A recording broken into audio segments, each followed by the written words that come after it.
Alrighty, got the microphone live at this point, and we are live. Welcome back to another episode of the Mining Market Signal. Ladies and gentlemen, I can't believe it. We've done it.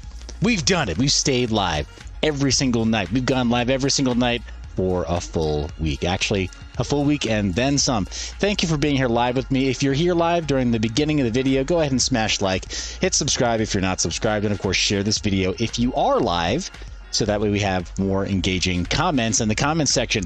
As a live show, I take top comments, I take rather all live chat comments, and we do engage. It's very, very interactive. Let me jump out of the way though and show you the Fear and Greed Index. Just refreshed. Just refreshed a few minutes ago. We are currently at a greed level of 60, and we're stabilizing right there at 60. It was 60 yesterday as well. A lot of greed in the market. That's why I created the title for this video that I did. We'll explore more, but this is very interactive. So, Sheep55 says, every day you're live, ETH goes up. Well, I guess I just have to keep on going live, huh? I think it's dependent on us doing this little conversation here over YouTube. Appreciate you being here with me live for sure. Golden Wolf gives the thumbs up, little emoji there. But here we are. Greed index, or Fear and Greed Index, we're quite high on greed, going again to the bull or the bird's eye view, pull way back, zoom out, and just under 3 months ago, rather, in May, we saw that we went from a Fear and Greed Index score of 73, so greed, but not quite extreme greed, and then we plummeted as the prices went down. So we've been tracking this. We've also been tracking some of the performance of coins that we put into a paper tracker, a portfolio tracker, as of the 26th of May. And then we've been tracking them ever since the Fear and Greed Index showed us that people were in extreme fear with a score of 22. And we've kind of taken that along the road, kind of seen, not always live, but sometimes live, kind of seen what the trends have done with price, how our performance has been in those portfolios after we got to a fairly low point there in the Crypto Fear and Greed Index. And we've been tracking those prices ever since, and then finally making our way out of really, really low prices.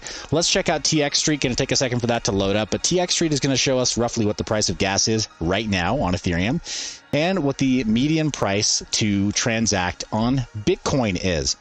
Now on Bitcoin, it shows the median fee of being 29 cents. I think that's still in a relatively reasonable range if you're looking at perhaps using CoinJoin, Whirlpool, whatever it is the mixing protocol is that you're gonna use, or mixing implementation you're gonna use. I think it's a phenomenal price point.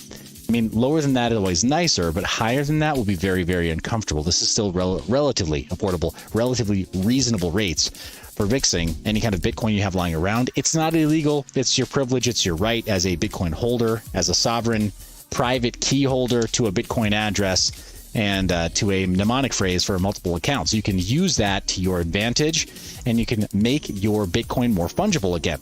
Do I get paid to tell you that? No, but we do have a more fungible supply if more people are mixing their Bitcoin. So look for these opportunities where the price is low. Average median or median ETH transfer, not just the average, but the median specifically, not the mean average or whatever.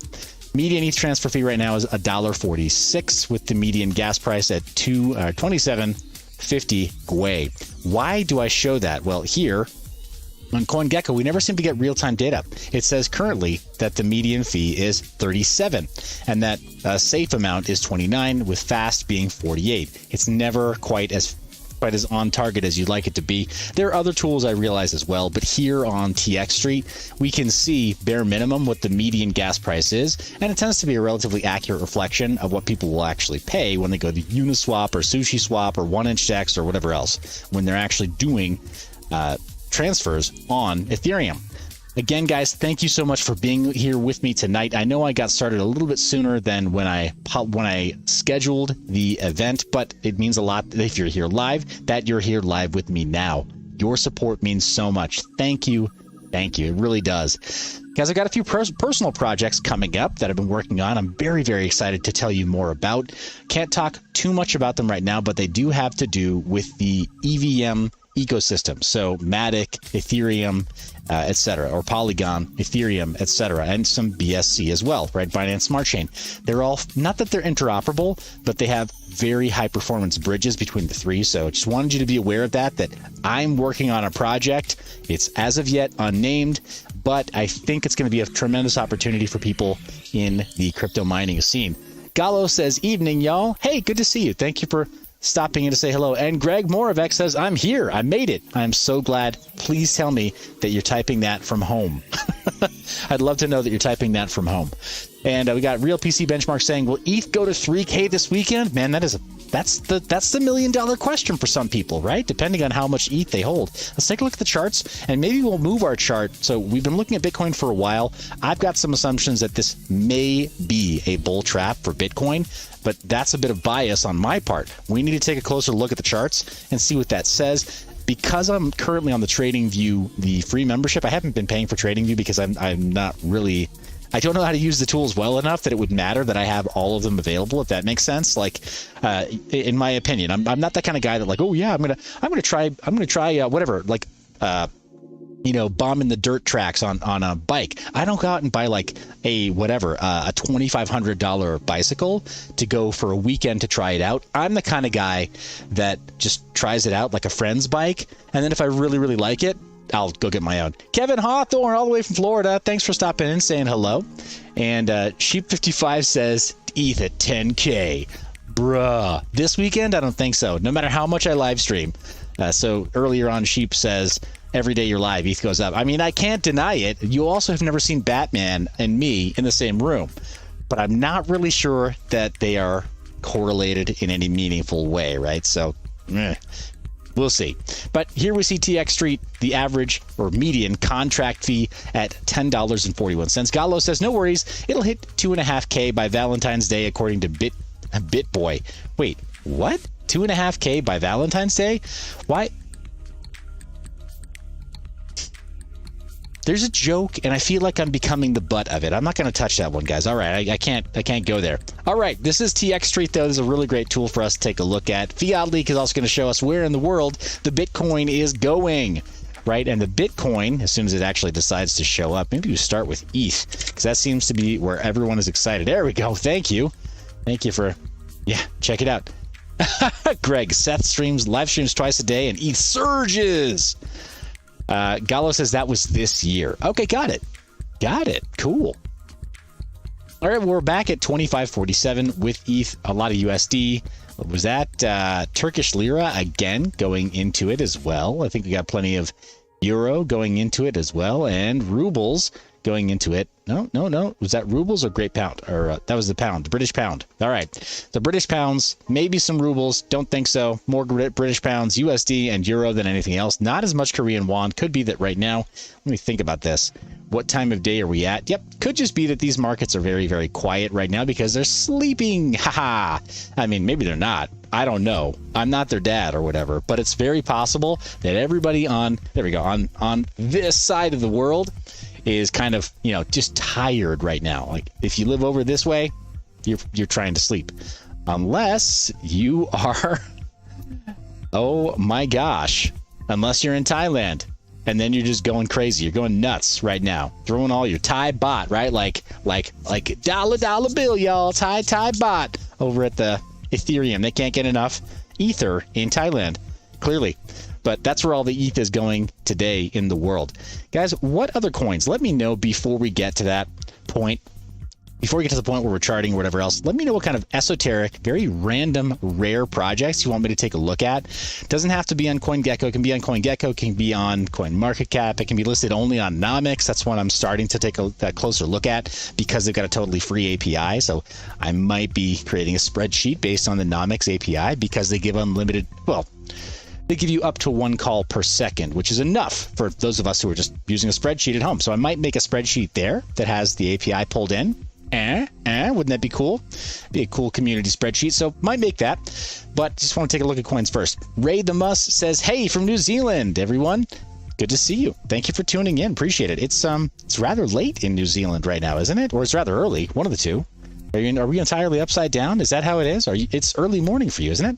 Well, thank you for being here, no matter what time it is. Really appreciate it. Jumping out of the way, let's go over to our what to mine numbers on the 1080 Ti, 1660S, the 2080 Ti, and the 3090. So our top of the line NVIDIA cards. And we see that profits are way up. ETH hash is 1580. Guys, we continue to go up in profits on our GPU mining. It's really, really exciting, isn't it? Isn't that cool?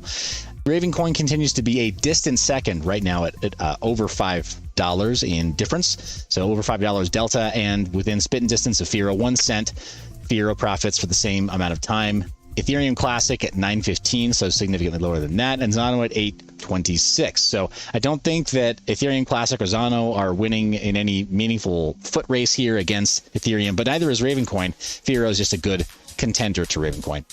All right, Ray the Must says lunchtime Sunday at the moment. Hey, all right, so it's tomorrow. Good grief, how's that even I'm trying to run the numbers here. I mean, obviously it's possible, but it's tomorrow in New Zealand for us. All right, today it is still Sunday where I am, but that's awesome that you are with us. Nicholas says, good evening. Good to see you. Thanks for stopping by. Appreciate you being here. So we're taking a look at our mining profits for different hardware profiles. We're going to go to the value and efficiency lineup of NVIDIA with the 1060, 1660, and we're moving to the 3060 Ti. I also got the 2060 in there. 3060 Ti instead of the 3060. If you missed the episode where we made that change, here's why we do it. This kind of more closely represents the quantum leap forward that the RTX 3000 series should have represented, I think, for all of the performance across the line. Entry level and value and efficiency all the way up to the heaviest hitting of the 3090. The 3090, when we put it into the heavy hitting category, the 3090 takes up almost 50% of the hash rate and the resulting profit. The 3060 Ti does that a little more closely, a little more nearly than the 3060 does. So we're putting that in the place of the 3060 so that when we do our calculations, we can see that about 50% of the hash rate and the resulting profit go to the 3060 Ti instead of, say, the 2060 or the 1660 or the 1060. But that's why we made that choice the other day. It just seemed like the right thing to do to make it much easier to see, okay, there's an entry level-ish card for the RTX 3000 series that would be that much higher performance than the previous generations. All right, so we got Nick Golden Wolf saying, yeah, my payout on ETH was 27th. It's sold it today. Top so far. Good day. I'll buy back in on the dip. LOL. Gallo says, are you getting those payouts on Polygon? Brilliant question, guys. Polygon is definitely paying out a lot faster. I've definitely, for as much as I didn't appreciate bridging out of Polygon, I do appreciate the speed of the payouts. It's really, really nice.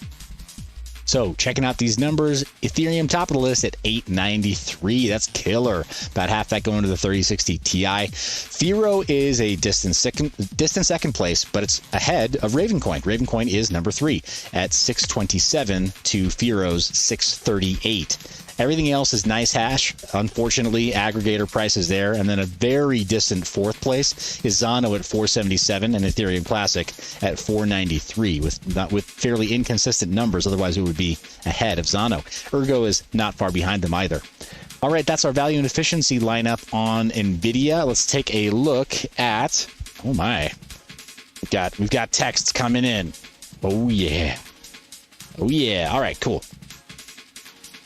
We've got the 6800 XT with the 5600 XT on Team Red. Let's take a look at the composite there.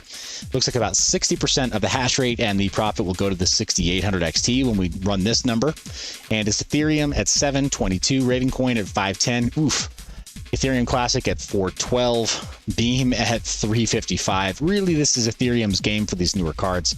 So we'll strike those. Go to the top of the list for the Vega architecture, which is actually the Radeon 7. That's right. It uses the Vega core with HBM2 memory. Granted, a much more performant Vega core with a very, very wide memory bus. So really, really high performance on memory in particular.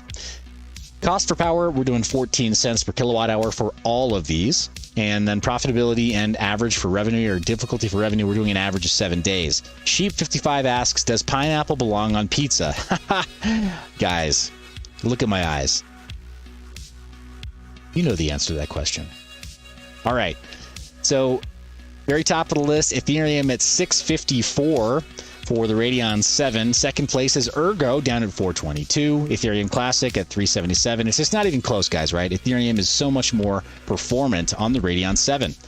And and then we've got the Ethereum Classic at 377.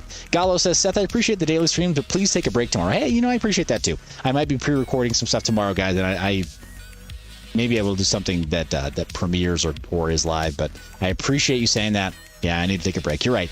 But I'm still having fun, guys, and I'm still really enjoying taking a live look at the markets. So I don't want to take too many days off. Put it that way. I don't want to take too many days off. Also, I have family coming through next week and maybe going out of town, maybe going out of state to spend some time with family. So there might be a bit more of a push. But before I do that, I will kind of prep some content before leaving. Thank you for the concern. Appreciate it. All right, so Ravencoin is at 289, way low. It's just, it doesn't make any sense at all on this card when you can mine Ethereum at double the profit, more than double the profit, and flip it into Ravencoin if you want to, right? If that's your preferred coin. So that is our Radeon 7. Jumping down to Vega 56, the entry-level Radeon architecture card, or Vega architecture card. And Ethereum at 323, Ergo at 266, Ravencoin at under $2, Ethereum Classic at almost $1.75. It just gets really messy the moment you step away from Ethereum with this card. All right, Vega 56 in a nutshell there. 8 gig Polaris card, which is still just amazing on Ethereum. And it's almost $2 again, guys. $1.92 for that Ethereum profit. Ravencoin at $1.03. Ethereum Classic at $1.01. Ergo below $1. And not too shocking there. 4 gig Polaris cards that are priced out of mining Ethereum. Very top of the list is Ravencoin. We need to modify this number here, though, to 30.5. So 30.5 mega hashes at the minimum, at the low end for this 4 gig Polaris card. And some people will get higher performance than that. All right. Ravencoin at 106, but Ethereum Classic at 105. See what a difference a little bit of tuning makes on certain cards, and especially some of the older AMD cards. The same is true for the Vega 56 and for the Radeon 7. There's much more tunability in these cards than we give them credit for in this lineup here. These are just sort of average numbers that almost anybody without too much difficulty can achieve, and I'm not here to show you how to hack all of them. There are great channels that will show you that, and here we're just taking a bird's eye view of what's profitable, how to put it into a portfolio, make sense of that, and then maybe learn not how to read the tea leaves per se, but how to make some better choices based on historical data so far and try to catch some trends and figure out, okay, we mined this. Do we hold it? Do we trade it? Do we stake it? Do we put it into liquidity pairing? What do we do? Without me giving you that advice. On that note, there's a good time for me to let you know this is a channel for financial advice. Not. Okay. You guys know the drill. This is educational. We're all learning together. We're all trying to make our own best choices for our own situation. No two viewers have the exact same GPU mining rig setup or the exact same mining rig setup. No two viewers have the exact same DeFi goals or goals in terms of profitability or outcomes as far as being involved in mining at all. So why would you try to mimic exactly what somebody else is doing? Just not a very good plan, right? You do you. Make your own decisions and take accountability for them.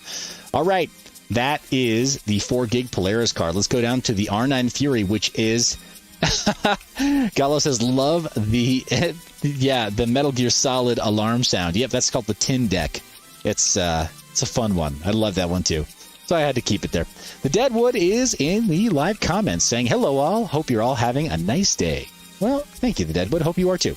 Adrian is in the chat saying, random thought, I know hardcore miners hate NiceHash, but I just love NiceHash Quick Miner. I put all my 750 megahash on NiceHash. It does the OC flawlessly, and I get paid every 4 hours. What's not to like? Well, there are a few things, in my opinion, that's not to like, if you're asking. So, if you're asking, so without saying that I hate NiceHash, I've said that before, but without saying that here tonight, let me tell you why I normally encourage viewers to take a closer look at systems like mineyourbiz.com. There's a link for that down in the description. It does help the channel if you follow it, but obviously no pressure or whatever, right? There's no incentive there for you to do that, but it doesn't cost you anything to help support the channel by following some of those links.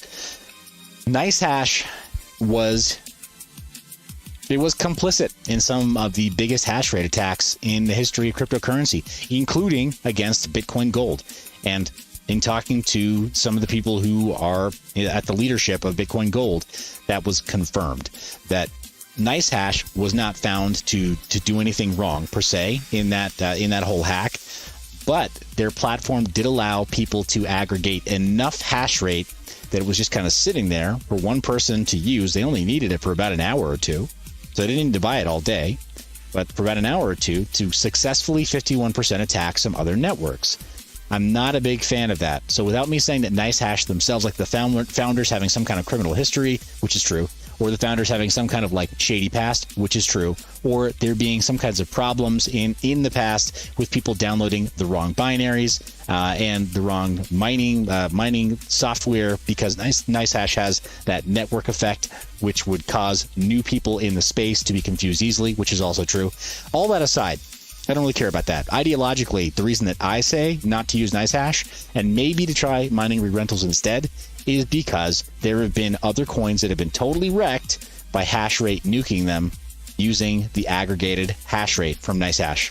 So I just think it's pools in general kind of already have that risk, run that risk. NiceHash just takes all of the risks of pooling and then puts them into the hands of anybody who has enough Bitcoin to go pay for it and say like, all right, I only need, how long is the block time for this network? Oh, well then I only need hash rate of this amount for about 15 minutes. Cool, boom. I'm going to pay that much Bitcoin. I've got all that hash rate. I can go attack that network. I'm not a fan of that. So while you may enjoy really fast payouts, while you may feel like the OC is easy, I think that if you also understand how to overclock your cards, then you're empowered to go and do more on a platform like Mining Rig Rentals, where you'll be able to ask for a premium for your well-tuned cards, and you'll get it, and you'll get cashed out in advance of the rental, right? I think that it offers some opportunities that NiceHash just doesn't, actually. So, not going to tell you what to do, but that's why, for me, when NiceHash comes up, I try to educate people as to why they might choose not to use it. Anyway, hope that's helpful. Ravenboy Crypto says, howdy, y'all. Just saw you were live. Wanted to say hi and click the like for you. Oh, got a rig to build. See you next live stream. Hey, thanks for stopping and saying hello. And seriously, we need pictures. We really, really do. Guys, I've been looking at either setting back up a Telegram channel or reviving the Discord channel. I have not been keeping up my Discord channel for a while, or my Discord server for a while. So if there's something that you would like there, I'd love to be able to see pictures of what people like Ravenboy Crypto are working on. Wouldn't you guys? Isn't that cool? When new rigs are made, when new rigs are born, it's great to see photos, right? So I'd love to be able to see that. But you guys let me know in the comments section, is Telegram good? Is Discord good? If we set up a matrix server for Element chat, would that be okay? I'm kind of more inclined to go that way, because then we can have encryption on by default, which I'm just a really big fan of, and Discord does not support. And then it's federated, and we don't need anyone's permission to keep the chat going. I'm a big fan of that. I'm kind of leaning in that direction. But you tell me, would you like something like that? All right, jumping back out of the way, we got the R9 Fury HBM first generation card with a much less performant core. And we're doing $1.08 or $1.08 on Raven Coin. We're doing 66 cents on Ethereum Classic, Zano at 64 cents. Beam at 76, not bad. But it's really Raven Coin's game on that R9 Fury. Great profits there. R9 380, ancient card, lower amount of memory, so it definitely does not work for Ethereum. And we've got Ethereum Classic at the top of the list at 41 cents. This ancient card was doing just over a quarter, right? Just over 25 cents a day, not that long ago. Here it is doing 41 cents. It's almost at 50 cents. This is a card that you can't even find new, because it's been out of production for years. And here it is mining profitably, and that's crazy. Okay, so we got Nicholas saying, newbie question, if you only had one 1070, all right. So Gallo, I had to show that comment. I know you were really cautious too there to make sure that it didn't look like a swear or whatever, but the filters are very strong on this channel. Nicholas says, newbie question, if you only had one 1070, with which you also played games, would you OC it? I use it to mine some Ergo in spare time, but I'm afraid of overclocking because I also use it for gaming. That's a great question, and I think it depends on the gaming titles that you're running. I'd love to get some feedback from the other live viewers right now, so go ahead and hit Nicholas's question up. Let's go ahead and put our heads together, try to help them out there. Here's my response to that, though. My thought is, I do OC my main workstation card, but I also set a power limit. So I make sure that it's running more efficiently overall. So even though when it ramps all the way up, it can ramp up much higher, I've also set that power limit to a little bit below the stock settings, so I don't ever run the risk of just going literally pedal to the metal, like applying an unlocked power limit, which some people will do for their overclocking on a gaming rig. To get like the highest frame rates and the highest possible performance. I treat it a lot more like how a miner would treat their overclock, where there's a little bit of not undervolting per se. I'm not actually undervolting it because it's an NVIDIA card, but I am setting a power limit just to make sure that I don't like run the thing into the ground. That's how I do it. But I also create, paired with that overclock, a more aggressive fan profile or fan curve, and I just use MSI Afterburner on that Windows machine, or the Windows system where I have that overclock going. So it's a lot easier. But that's the way I handle it. And I have a similar generation card in that workstation. I just have a 1060, 6 gig 1060. And I do overclock it a little bit, and it's great. It actually helps quite a bit. So, yeah, for things like some of the media production stuff that I do, there's no difference at all. The NVENC engine, or the NVIDIA encoder engine that allows you to export video a little bit more quickly, it doesn't respond to overclocking at all. It's already very high performance, and in fact, the NVENC engine, that function that's built into all new NVIDIA cards, it'll push through 1080p at 60 frames a second at faster than real time, but it'll do that on a 1050 Ti or a 1650 Ti. You don't have to have a 1080 Ti to do that for content creation. Kind of crazy, right? It's a bit like QuickSync on the Intel CPUs. So yeah, it's a very interesting technology. Nicholas says, nice, thanks for the knowledge, love your channel. Also, thank you, chat. Yeah, guys, chat, thank you for chiming in. We're here to help each other out, so that's awesome. And we got some responses there. First off, we had Raven Boy asking, I looked for you for Radiator fan links. Did you happen to post them somewhere for me? I haven't yet. Let me pick some up. The ones that I got, they were very high throughput and really low cost. And of course, they shipped with 2-day free shipping on Amazon, so very convenient. Gallo says, oh, see that shiz and undervolt it. No worries on breaking it. I agree.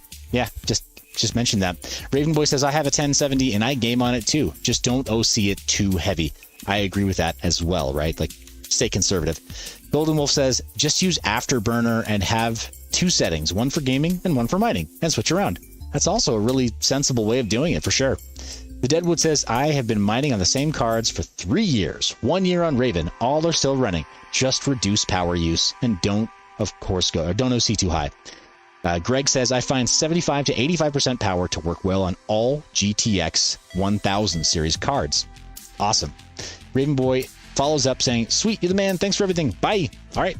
We'll see you next time. So we're still here in chat, just like saying goodbye to people who are taking off. All right. We got this mining profit still super high on the R9 380. Unreal, guys. This is unreal. The fact that this is still profitable. I mean, I'm mind blown when I look at that.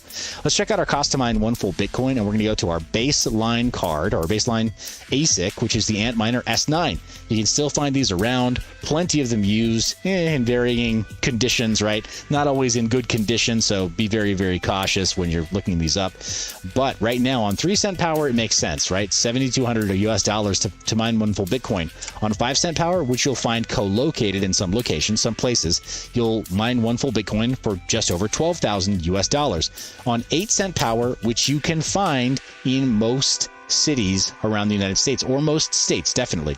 You might not be able to find it in every city, right? You may live in a major metropolitan area where you got extremely jacked up prices for power. You might have to go out of town or take the ferry and go to the next state even.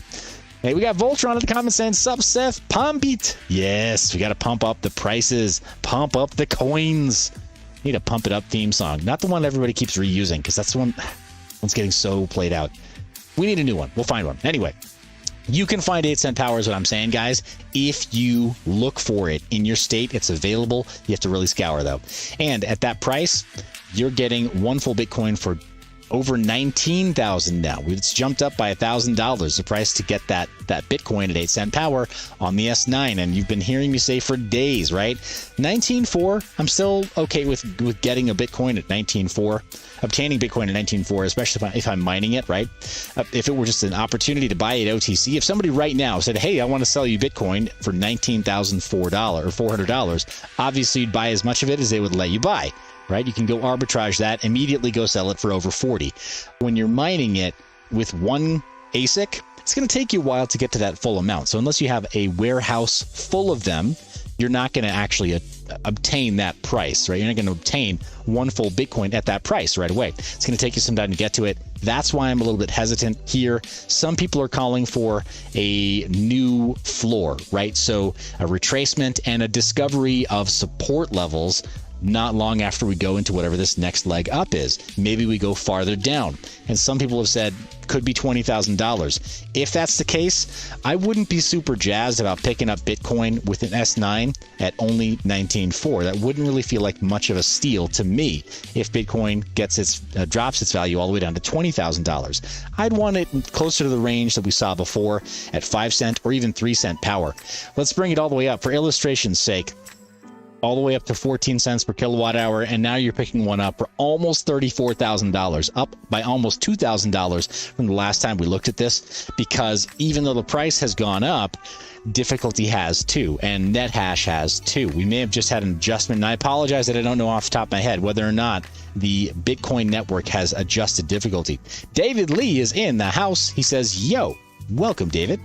But guys, yeah, again, got 33.9 on that 14 cent power. Yes, it's cheaper than the current price of Bitcoin. Will it be cheaper than the price of Bitcoin by the time you're ready to sell? I don't think so. I really don't. We may see a retracement and bottom support that's below this level. I would not be happy to mine on an S9 right now by Bitmain. Let's check out our MicroBT WhatsMiner M20S. This one is a great counterpoint to the S9. And even at 14 cent power, we're acquiring one full Bitcoin at 19.5, right?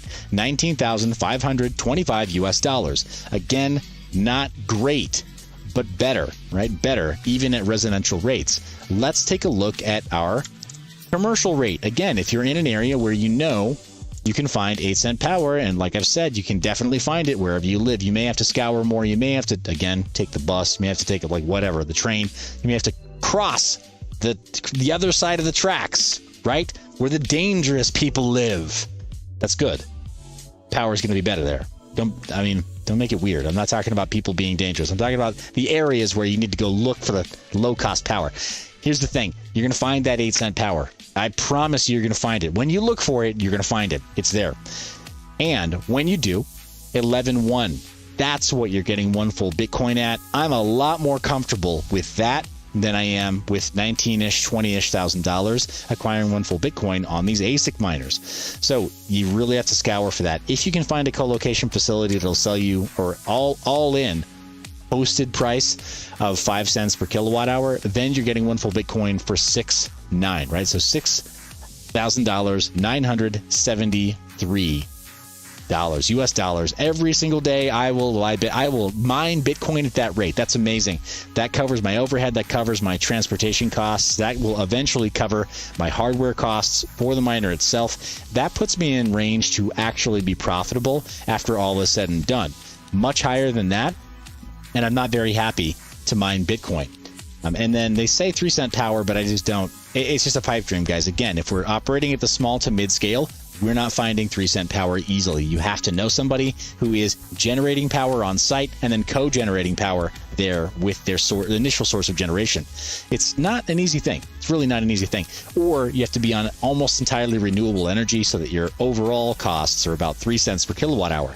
Not impossible, but it takes a lot more work, a lot more infrastructure. You can find 5 cents from somebody else and 8 cents on your own. Okay, guys, it's almost time for you to tell me what random coins you want me to look up. We're going to look up just random garbage. Throw me everything that you just think there's no possible way this could have value, right? Throw me ticker symbols that you're like, I just want to see him take a look at the chart and do a little bit of background research. I saw my buddy Mr. Sadko do this last night, and I was like, oh my gosh, I am so jealous. That looks like so much fun. We found a bunch of random little gems, and so I'd love to see what you guys come up with and what we can take a look at. Cryptid Youth is in the house saying, boom. Actually, he's showing us those little finger horns. So guys, throw them up for Savage, right? The hashtag for Savage, boom. And Sheep55 says Dogelon was number 10 on coin market cap today. You got to be kidding. What? Oh, Doge. Yes. Yeah, I did ask for it, didn't I? I did. Okay. While you guys are doing that, let's take a look at our overall net hash on all the pools. Go ahead and refresh this page here and pop the text size up just a little bit so it's less of a pain in the booty for you guys. Oh, no, actually, that just takes away more fields. Oh, just takes away more of our columns if I try to zoom in. So I'm going to keep it zoomed out. Sorry, guys, really small text there. I apologize. And Painkiller says farm. So hashtag farm is what he wants to look up. Cool. We will take a look at that in just a moment when we step over to CoinGecko and look at our portfolios as well. Looks like Bitcoin has not seen a drop in its hash rate. If anything, it's just continuing right there. See that in the price, just continuing, but its hash rate is about the same, 117 exahash in total, about 101 that is in pools. Nicholas is saying he's buying Wild from Wilder Worlds, but it's still a really, really small project. Yep. All right, we'll take a look at that too. That's awesome, guys. Keep them coming. Throw some of those cash tags, throw some of those ticker symbols into the live chat. We'll take a look in just a minute here. But Bitcoin going strong. No substantive change there. Network difficulty, I mean, it's about as difficult as it can get. Let's take a look. Ooh, it's great. We can sort by that. Cigna is most difficult? What the heck am I looking at here? Oh, it's just looking for an EXA number. How did I get myself into this predicament? Yeah, that's our difficulty only. Let's take a look at our net hash, our total network hash rate. Emmercoin, how is Emmercoin at double the hash rate of Bitcoin? I think that's some kind of an accounting error, some kind of a problem there where it may be merge mined and there may be some kind of a miscount with the merge mining. I mean, doesn't that seem plausible there, guys? There's some kind of like a miscount. Something's just not quite right there. It doesn't add up at all. But Emmercoin apparently is showing a higher hash rate than Bitcoin. I just don't believe it. The market cap is almost non-existent at this point. I believe, yeah, it's still EMC, right? Or E equals MC squared was kind of a shorthand before. I didn't think I'd see that name anytime recently or anytime soon. Namecoin, not far behind, also, and SHA-256 mineable coin at 100 exahash. That doesn't seem right either. Maybe it's merge mined again. Doesn't seem quite right. Chia is not far behind it, showing a network hash rate of exabytes, not exahash, but whatever. We'll let him have it. Syscoin also at SHA-256. Lots of SHA-256 coins that claim to be here in contention for the top 10 slots, but I just don't buy that. Bitcoin Cash, maybe I do, but you see right there, that's more realistic. 1.75 exahash against Bitcoin's 117. That seems realistic. Anybody else who's saying, yeah, we've got double-digit exahash numbers here? Nah, I don't believe it at all. Not one bit. Okay. My gosh. All right, let's take a look at Ethash. That's pretty cool. All right, we might just start taking a look at it this way. Ethereum, of course, is very top of the list. And guys, this is very real hash rate. When people tell you that only Bitcoin has significant hash rate to stay secure, in terms of having a global net hash that secures its coin, I just don't buy it. Take a look. We're not at the petahash level. Or the exahash level. We're not at the petahash level, whatever else. We're in the terahash level. But that is so much. Very many of the users on our live streams say like they only have a few gigahash of mining going on with their GPUs. Many of us have less than that, right? Several hundred megahash. And right here, hundreds of terahash. Oof. That's just, it's so much, right? Like, again, for anybody who's following along at home, who's like, what is a terahash? 1 terahash is about 1,000, roughly about 1,000 gigahash. What is 1 gigahash? It's roughly about 1,000 megahash. So many of us only have several hundred megahash below a gigahash. You'd have to have 1,000 of those gigahash to have 1 terahash. And we've got over 500 terahash on the Ethereum network right now. Anybody else using the ETH mining algorithm is less than, I mean, it's below 90% decreased hash rate for those coins. And Zilliqa is also, or Zil, it's merge mined with Ethereum, precisely so they don't get overrun. Anyway, I just think that's crazy. Cork chain, you have to mine to cork chain, I believe, unless it's merge mineable. You guys let me know in the comments if somebody knows better. Metaverse has to be mined on its own. Callisto has to be mined on its own. Moac, oh my gosh. Yeah, I remember when Bitsby Trip, and I think he was really hoping to see Moac succeed. And I feel kind of bad because he risked a lot by talking about it publicly.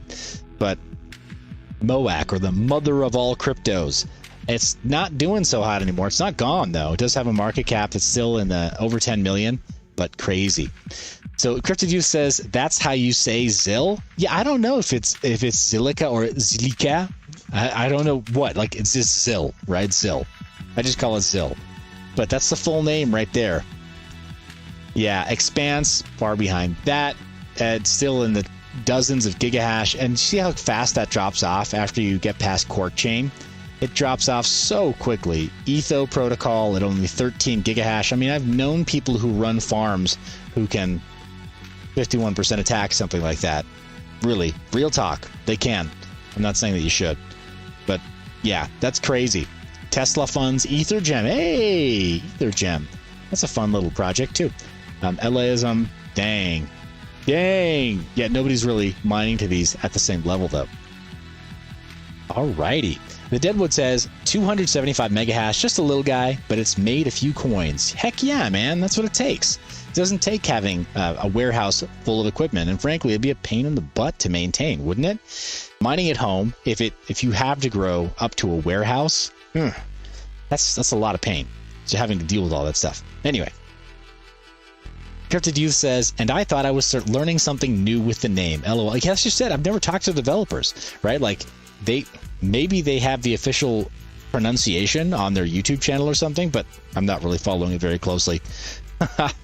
So like Greg is saying in the comment section, time is the key. And we say this in cryptocurrency in general. It's time in the market. It's not timing the market, right? People who are trying to time the market by saying, well, I'm just going to buy while it's low and sell while it's high. Good luck with that. Oh my gosh, that's so easy. I should have thought of that. Buy when it's low, sell when it's high? No way. Tell me more. Like, really? You got to be kidding. Mining forces you to DCA. It forces you to look at averages. It forces you to just calm the F down, right? But like Greg is saying, spend enough time and you will see results. Here we are on our GPU mining portfolio. Top of the list is RenBTC and then Wrap Bitcoin. They're both over $1,100, which is exciting to see because that means that Bitcoin is performing.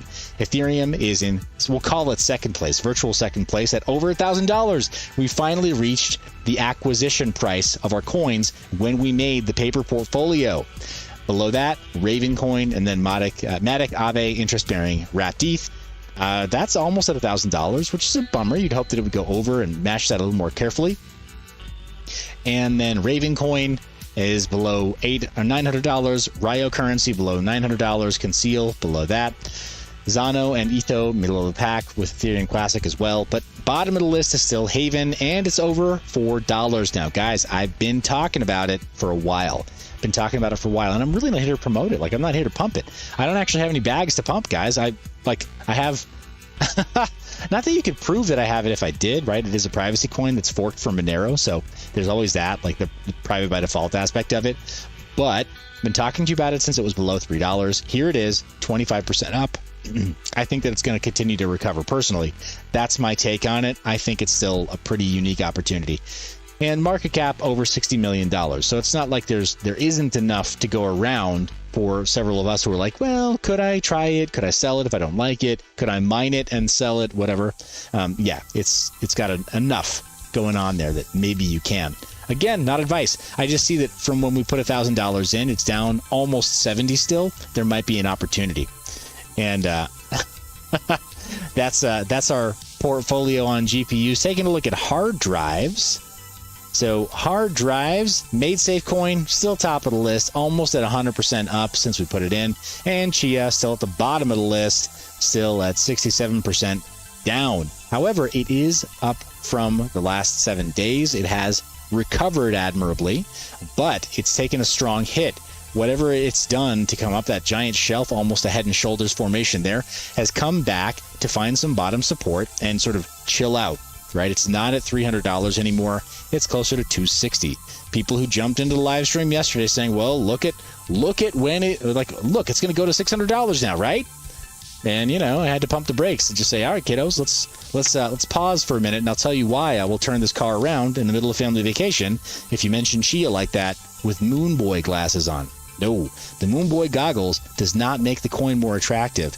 It makes you less attractive, right? That's how that works. So, all right. Middle of the pack is Saya coin. It's actually rising in the ranks, doing extremely well. So that's an outlier right there. Saya coin is just on fire right now. 72% up over the week and 28% over the last day, or last hour, 40% up over the last 24 hours. We have to take a closer look. That seems like too interesting not to look more closely at, right? Right. So anyway, that's Saya coin right there. Really making its way back up, but that's a giant spike right there. Why didn't I see that before? Something's not quite right there. Storage as well. Filecoin is doing impressively as well. It could be that we're seeing a bit of the storage-oriented coins doing better because of the NFT movement, NFT craze. Some of them are necessary for IPFS to be able to make the media that goes into NFTs immutable. It's an essential part of the ecosystem. So maybe we take a closer look at that.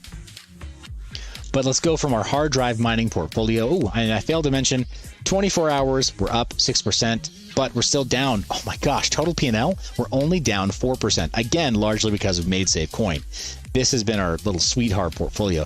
Let me jump back a little bit to GPU so we take a look at our P&L, just for the record, just say it. But over the last 24 hours, our GPU mining portfolio, it has done in 24 hours plus 3%, but we're still down overall 22%. So we still got some ground to make up. CPU mineable coins. Over the last 24 hours, we're down by about 0.2%, still overall by about 17% total P&L. Bottom of the list is still Monero, still down by over 45%. Varus coin still down by over 40% and trending down in a downward channel in maybe a more organic way since people stopped interfering with the values there. We're doing whatever it was, the staking attack or the wash trading, whatever was happening on Varus coin stopped. The interference stopped. And nature is taking over, and it's slowly channeling down. That's fine. It's ranging downward, or in a downward channel for that trading formation there. Fine. It's just fine. All right. So Monero steadily marching up, but not getting any more valuable than when we made the portfolio. It's still down by almost 5% since we added the $1,000 to the portfolio. And then Raptorium is up over $1,000 and steadily gaining. Last 7 days, 26%. Pretty awesome. So we got some questions in the comments, the live comments right now. Nicholas asking, is any CPU mining coin profitable? I only knew Monero. Well, this portfolio shows some that may be profitable for you, but you'll have to do a lot more digging on your own. Adrian asks, is the 3070 the best GPU for mining? Well, it's a very good GPU for mining, that's for sure. But the best? I don't know that it can be boiled down that way. Though maybe we could make a spreadsheet like I've done in the past to show the hash per dollar per watt and boil it down to just one value, or hash per dollar per watt per resale value. That's where it'll get a little bit subjective. It's hard to know for sure. So best, and your guess is as good as mine. It really is. It really is. But there are some values that people, or some attributes that people value more highly than others. You may really like the 3070 though. Maybe. Greg asks, Seth, could you add a proof of stake / proof of work coins maybe in the future? So like a new portfolio where we have stuff that is like hybrid, where it's proof of stake and proof of work, or just try to compare sort of a basket of proof of work coins against proof of stake coins. Help me understand a little better what you mean. I think maybe we can. Just in that portfolio here, we'll just add some stuff and evaluate some proof of work versus some proof of stake coins, or just show a different portfolio. Happy to do that. Just let me know more specifically what you mean. All right. Total P&L, we already see that. Going to ASICs. In our ASIC portfolio, our 24-hour change is up 1.25%. And, well, overall, down 17%, still almost 18% still. Top of the list is Decred, still at 1137. That's funny. Looks almost like leaked. Almost. That's to be 1337. But Bitcoin at just over 1,000. Again, we added this particular entry on a different time of day on May 26th. Pirate Chain in number 3.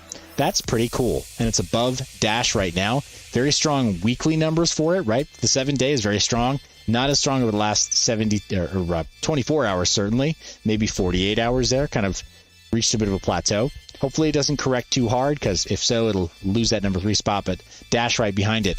Bottom of the list is Dogecoin. Haha. I'm so sad.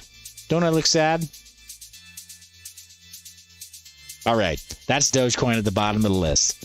And, well, it's no longer Horizon. Horizon is on its way up, but not by much. They're both at about 39% down. So, yikes. In the comment section, we got Painkiller saying the 3060 Ti does 60 mega hash. This 3070 does 62 mega hash. Well, I've got to agree with that too. Yeah, the 3060 Ti, that's part of why we started to add that to our calculations over on what to mine. It's an impressive card. It's a really impressive card. And the 3070, guys, I'm going to get memes made about my sad face, aren't I? Oh, man. Tired mustache, sad face. That'll be the caption, right? And let's see, and uncalibrated color on webcam, whatever. I need to do an upgrade for the studio anyway, but no rush. We're just hanging out anyway. But Litecoin, pretty low as well. I mean, there are a lot of coins that are kind of suffering right now. Really, these top 3 bring us closest to being profitable. And that's not too big a shock. Everything dropped down. When Bitcoin dropped down, close to when we made the portfolio anyway. FPGA mining portfolio, 24-hour change, we're up 0.5%, but was still overall down 42.72%. Kind of a bummer. Biggest loser, 0x Bitcoin, down over the last 24 hours. Oof. Biggest winner over 24 hours is Digibyte, but still number 1 is Mimic, and it's down by 32%. So none of them is particularly healthy right now. Just not awesome, and our average is about 42%. That's rough. Yeah, FPGA mining coins down in value big time. But here's the thing. Oftentimes, FPGA miners acquire their coins at a much lower cost basis than the market rate. So seeing losses like this, they're hedged by the fact that you're mining them. So you've acquired these coins for the cost of electricity and then, of course, your hardware as well. A lot of FPGA miners, a bit like how Greg mentioned before, they're spending extra time in the market to make sure, or extra time on task, to make sure that they're mining over a longer period of time. So some of these price fluctuations are not going to hit quite as hard. The same is true with the Ethereum that you mined last year or the year before that. When you have 5 Ethereum that you mined and you thought like, oh, I'm a failure, I only mined 5 Ethereum last year. Well, what's that worth this year? A little less of a failure than you thought, right? Or 10 Ethereum, that you mined from over the last couple of years. Clearly you didn't fail, not at all. And by hodling some of those coins with the strongest of fundamentals, you've won. And the same can be true for other coins that you mine with your FPGAs. It's possible that, you're not going to feel these fluctuations quite as hard because you've been holding them for a little longer. Maybe. But if you acquired them on May 26th this year, you're hurting. At least if you acquired them at that cost basis. Whew. All right. Let me check back in on our live comments. Nicholas says, please mint an NFT with it. Oh my gosh. Yeah, guys, go ahead. Anybody that you guys have my permission. You always have my permission to mint an NFT of my stuff. Just add me to the contract. Fair? Fair? Okay, cool. Because you are using my image and likeness in order to profit. There are laws regarding that. But I mean, it's not about the laws. It's about the fact that, it just wouldn't be cool to do that without helping the person. So, mint away. Make the NFTs. Do it. I dare you. Double dog dare you. So that's our FPGA mining portfolio. We'll see if maybe we add some proof of stake stuff. I love those requests coming in. We've got some other coins that people have asked me to take a look at. Just random coins, guys. Give me something to dig my teeth into. Let's really take a look at weird coins. Anything you want me to check out on CoinGecko or Nomics or wherever else. Nomics is they're that weird aggregator, that weird market aggregator that shows,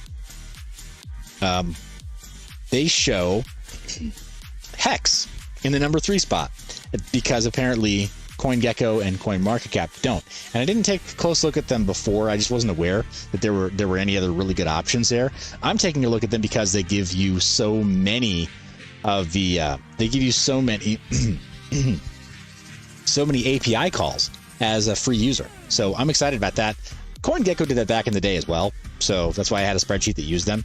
So we got some other coins coming in here, guys. I'm going to take a look at those. First off, I did mention we'll take a look at Siacoin as well because it jumped straight up. I've got a Skynet account. I've been looking at maybe using Siacoin to host certain parts of the website, maybe just product photos and stuff like that. Stuff that's part of, this like needs to be served for like media, right? Video files, whatever else. We got so many good coins coming in. Real PC Benchmark is asking me to take a look at Rito coin, which is great. Hey, disclosure, I've got some Rito coin. Mined it early on, but it's a bit like my Raven coin. I wish I had sold when it was closer to being worth anything at all. Yeah. We've got from Greg, hashtag CEN. We'll take a look at that as well. And also Skill. Okay, so blockchain game, almost called Skill. Eureka. Oh, that's funny. Chris is asking, what do you think about Eureka? Not Wi-Fi available, but it's going to hopefully help with copywriting your NFTs as a young artist. Interesting. Righty. Yeah, we can take a look at some of those, or all of them. But right now, Siacoin is ranked number 91. It's in the top 100 right now, so it's got that going for it. And then Ivan is asking about Dexio protocol. And Chris is revising what he said before. That should have said not widely available. Okay. I wasn't going to judge. I was going to say not Wi-Fi available. Does that mean it's not white material? You wouldn't marry this coin? Does that mean you wouldn't hodl this coin? I don't really understand. Thank you for clarifying. Really. As you guys know, occasionally I'm easily confused on camera. I got to just stick to the cards, right? Stick to the script, Seth. Stop going off script. Here we are with Siacoin, though, taking a look at the total supply. There's just millions of that, and the total proposed supply, that apparently it's maybe an infinitely emitted coin. Whatever. Yikes. Massive pop upwards.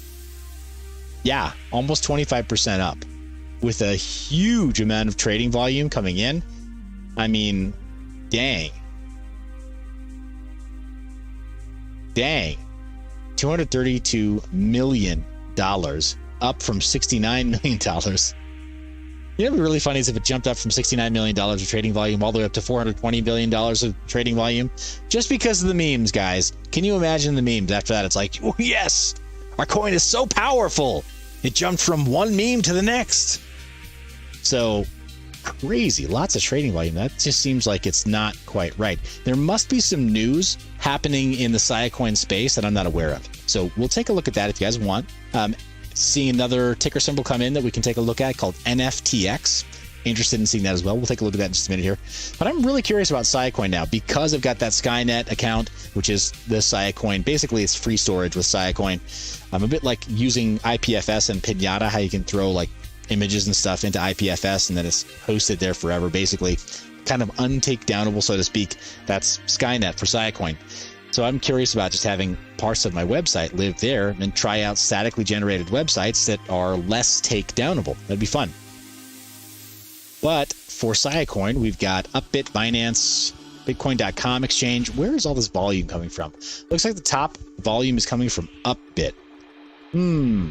That's out of range. The others are Binance, with 32 million in trading volume. I believe that. Upbit with 172 million in trading volume. I really don't believe that.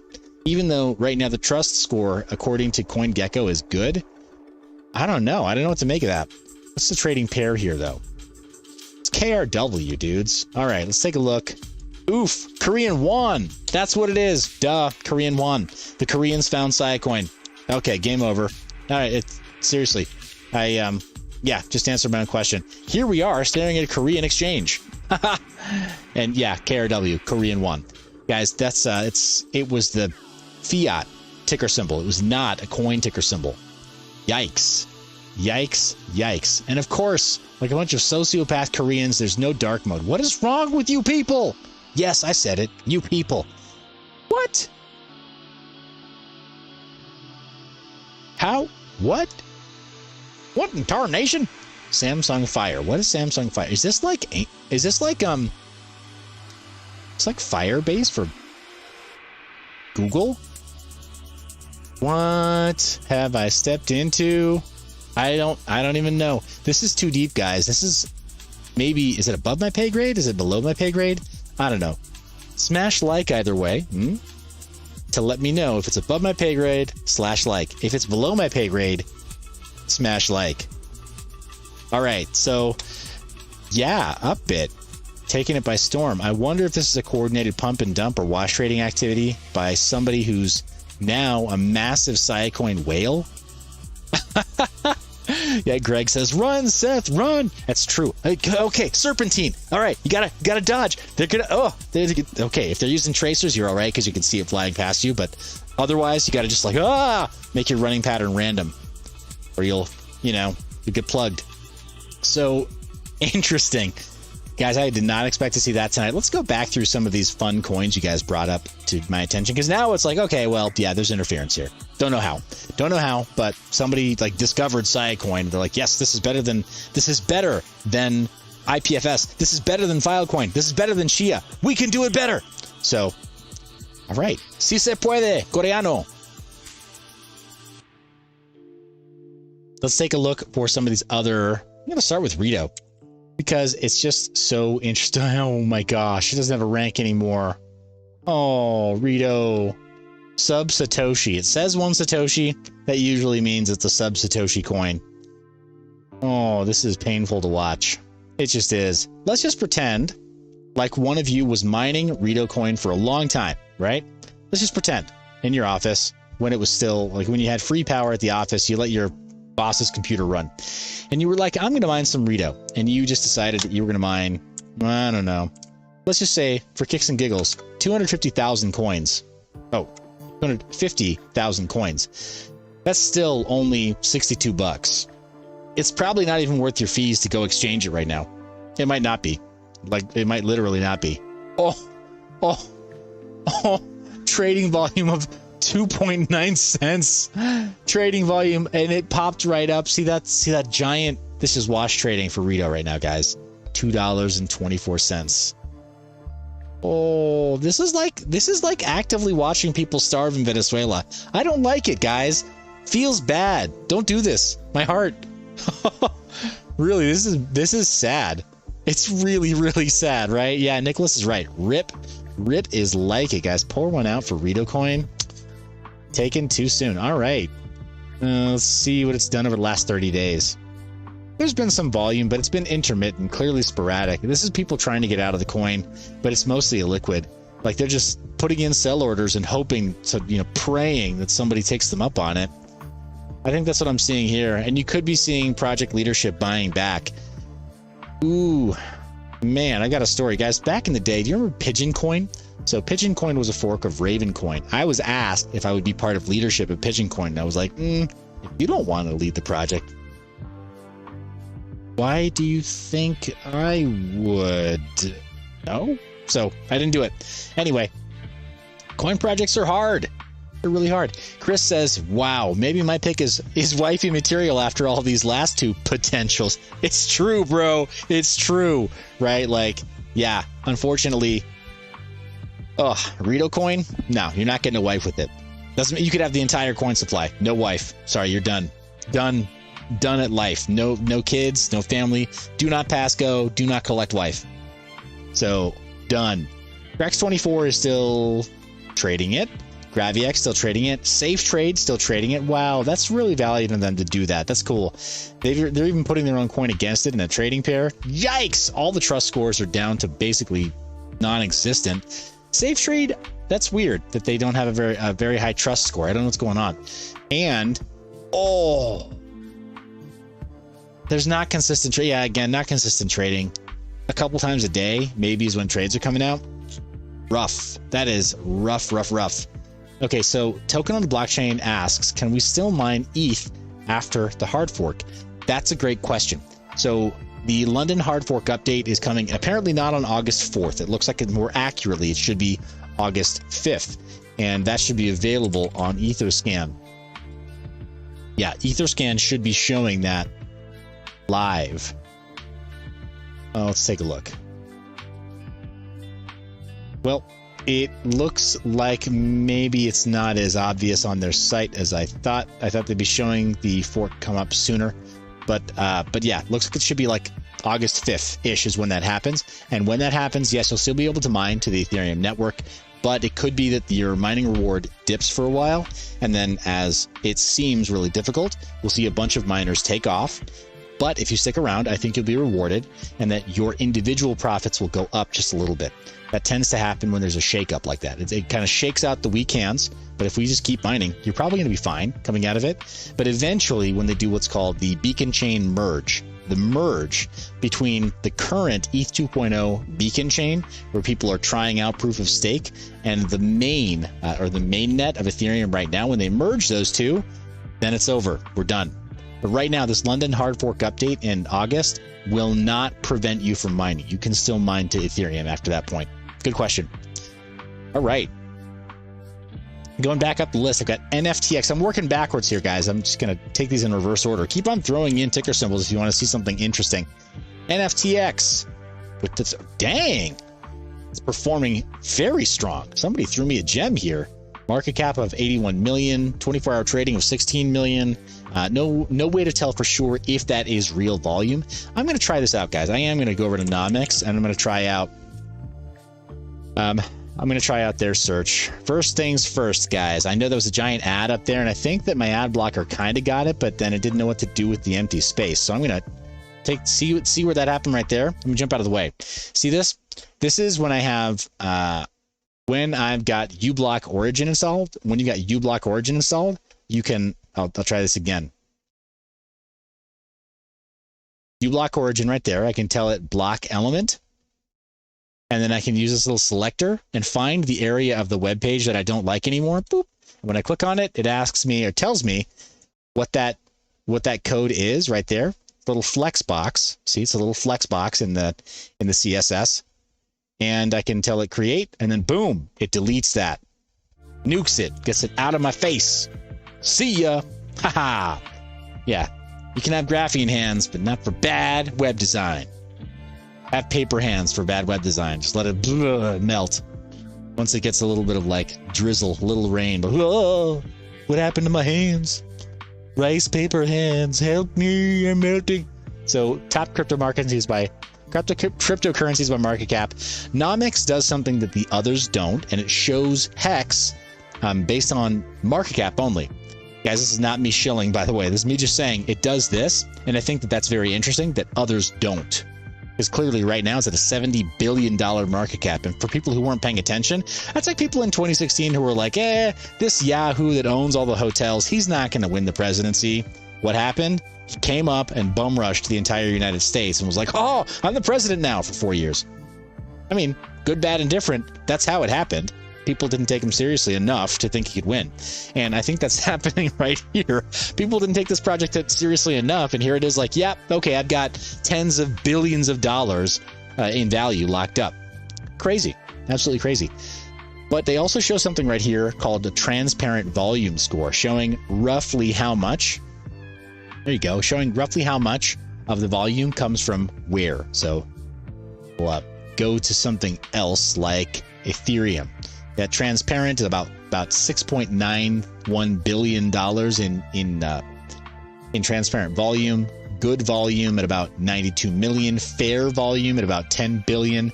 And poor volume, it gives it a poor score of $5.29 billion. Now, I don't really know how they calculate that to figure out.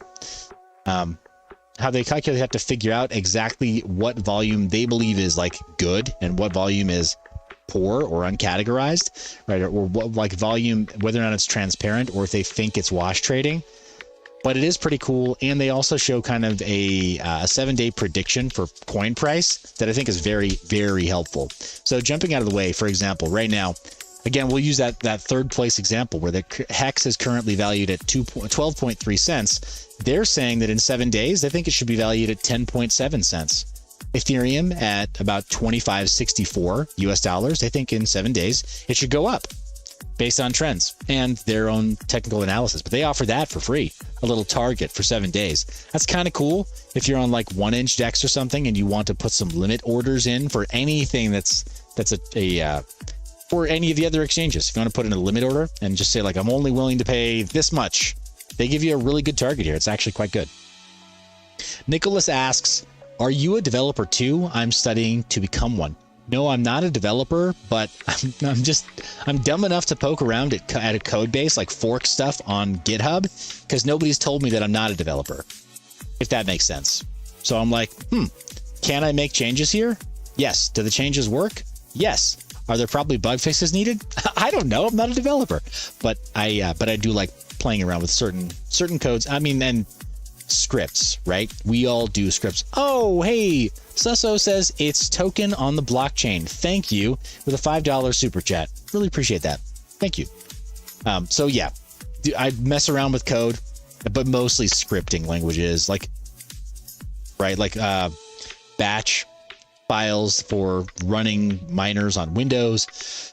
And then, my gosh, I'm totally drawing blank here. Bash scripts on like Linux or on Unix systems, right? So bash scripting is just super easy, right? It's the sort of thing where like, if you're at a terminal because you run Linux every day, it just helps to know a few commands or to be able to write out commands and then like save your scripts and say, okay, well, I know when I have this script run in a terminal, it's going to help me do this number of operations a little faster.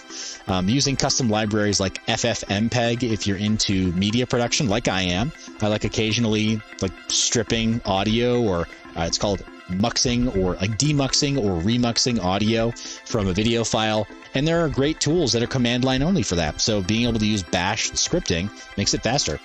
Token on the blockchain says, yeah, can't send crypto from here. LOL. Well, hey, I appreciate that. I should probably have different links up. I was using a custom blockchain tipping solution that allowed for me to do on-screen overlays similar to Super Chat. All the services that I've used like that, I wind up not really caring for because they're a bit too...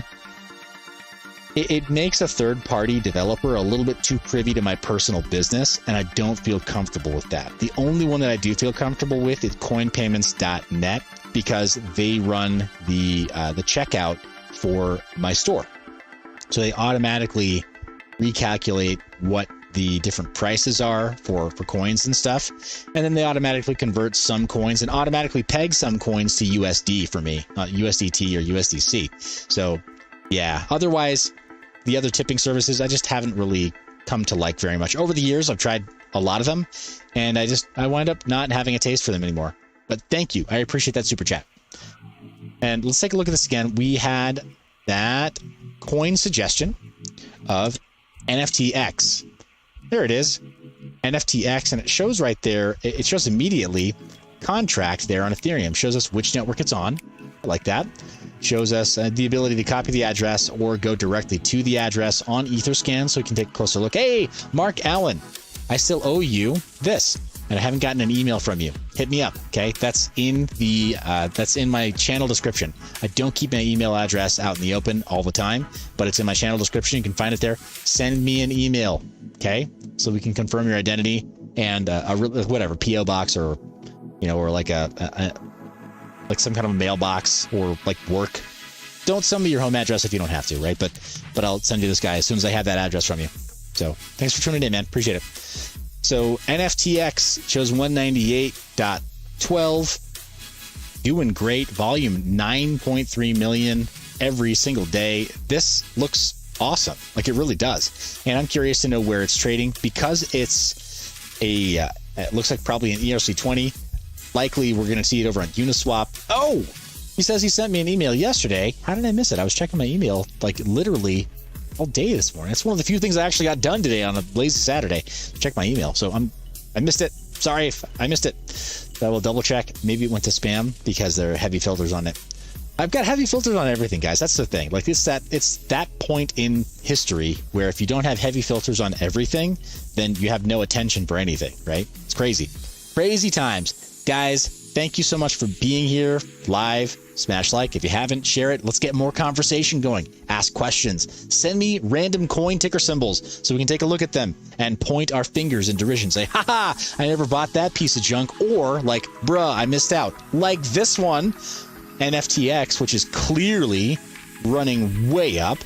Clearly the total supply it's below 1 million. I don't know that really matters in terms of rarity. Looks like a lot on SushiSwap is coming through, and Uniswap. SushiSwap, Uniswap, primarily they're Paraswap. Any others? Made by Metza.eth. Interesting. That's funny when people actually do dox themselves like that, but I guess if you own the name, right? The domain name, like if you own that particular name from the Ethereum naming service, then why not? But it's going to be associated with that address forever, right? And it'll show up here on Etherscan when people are checking out transactions. That's why I don't like doing that either. I like a bit more anonymity. But lots on SushiSwap, lots on Uniswap V3 and V2, so there's liquidity on both versions of it. Going to, coming from, that may have been related. There you go, from Uniswap to SushiSwap. And nothing from 1 inch, but that's cool. Plenty coming in. Dex trades. Let's see what we got. Yep, Sushi, and Uniswap. Wow. Yeah, vibrant, healthy. 12 of these things? Yeah, you got some people who are definitely got in early. That's exciting, man. That's really, really cool. I was not aware of NFTX. And I'm curious now if there's a ranking in terms of true market cap, number 318. It's done very well. Dang. That's super cool. All right. That's the overview. Take a look at markets. Uniswap is, king of volume here. And Gate.io is the next. Gate.io does list a lot of tokens. It's interesting. Poloniex, I did not expect to see that. And Poloniex against USDT of all things. But there's the top. What? Transparency rating D. How is SushiSwap got a poor rating? Oh, yeah. There you go. Like it said about that transparent volume. Could be that there's some more complex smart contracts here that people are using for liquidity provision. Maybe that's where that volume is coming from, is within the liquidity provider contracts. So you got NFTX paired with ETH, and then you got, that's probably where that volume is coming from. If I had to guess, right? Maybe it may not be a trading pair, it may be liquidity there. It's locked up. And maybe there's more happening on SushiSwap. Clearly, there's more happening on SushiSwap than anywhere else. And so, that's funny, though. That's really funny. Transparent volume. Oh, my gosh. Yeah, this is what I like about this. Transparent volume is only about 4% of the total daily trading volume here. So there could be a significant amount of wash trading happening because of liquidity provider contracts and people trying to create auto liquidity or automatic value, right? Pumping on some of these platforms. Very interesting that almost 9 million of the total volume is, in their estimation, bad, right? It's poor volume. Funny. All right, gonna go back through here again. Hey, you got a Handyman saying, what's up, B?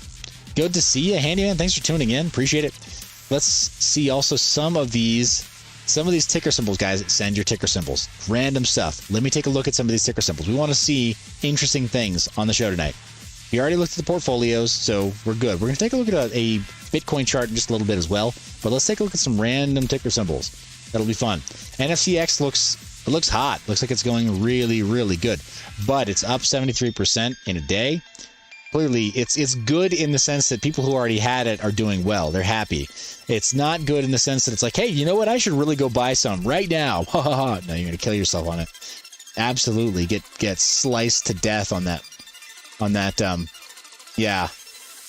Oof. Is it called a whipsaw? I don't know, man. Whatever. I'm going to use that name because it sounds so cool. You're going to get whipsawed. Ho ho. Trader talk. Whipsaw. Don't get whipsawed on the NFTX. Really bad. I'll chop you in half, son.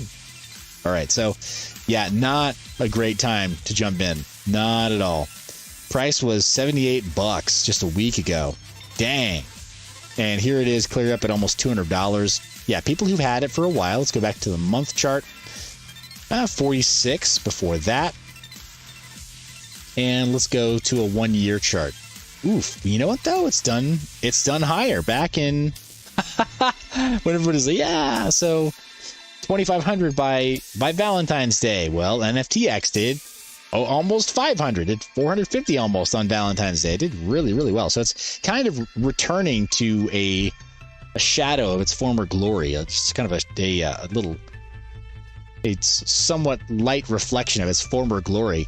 I don't know what's happening there, but I'd be very cautious, especially after so much like quietness during this in-between time.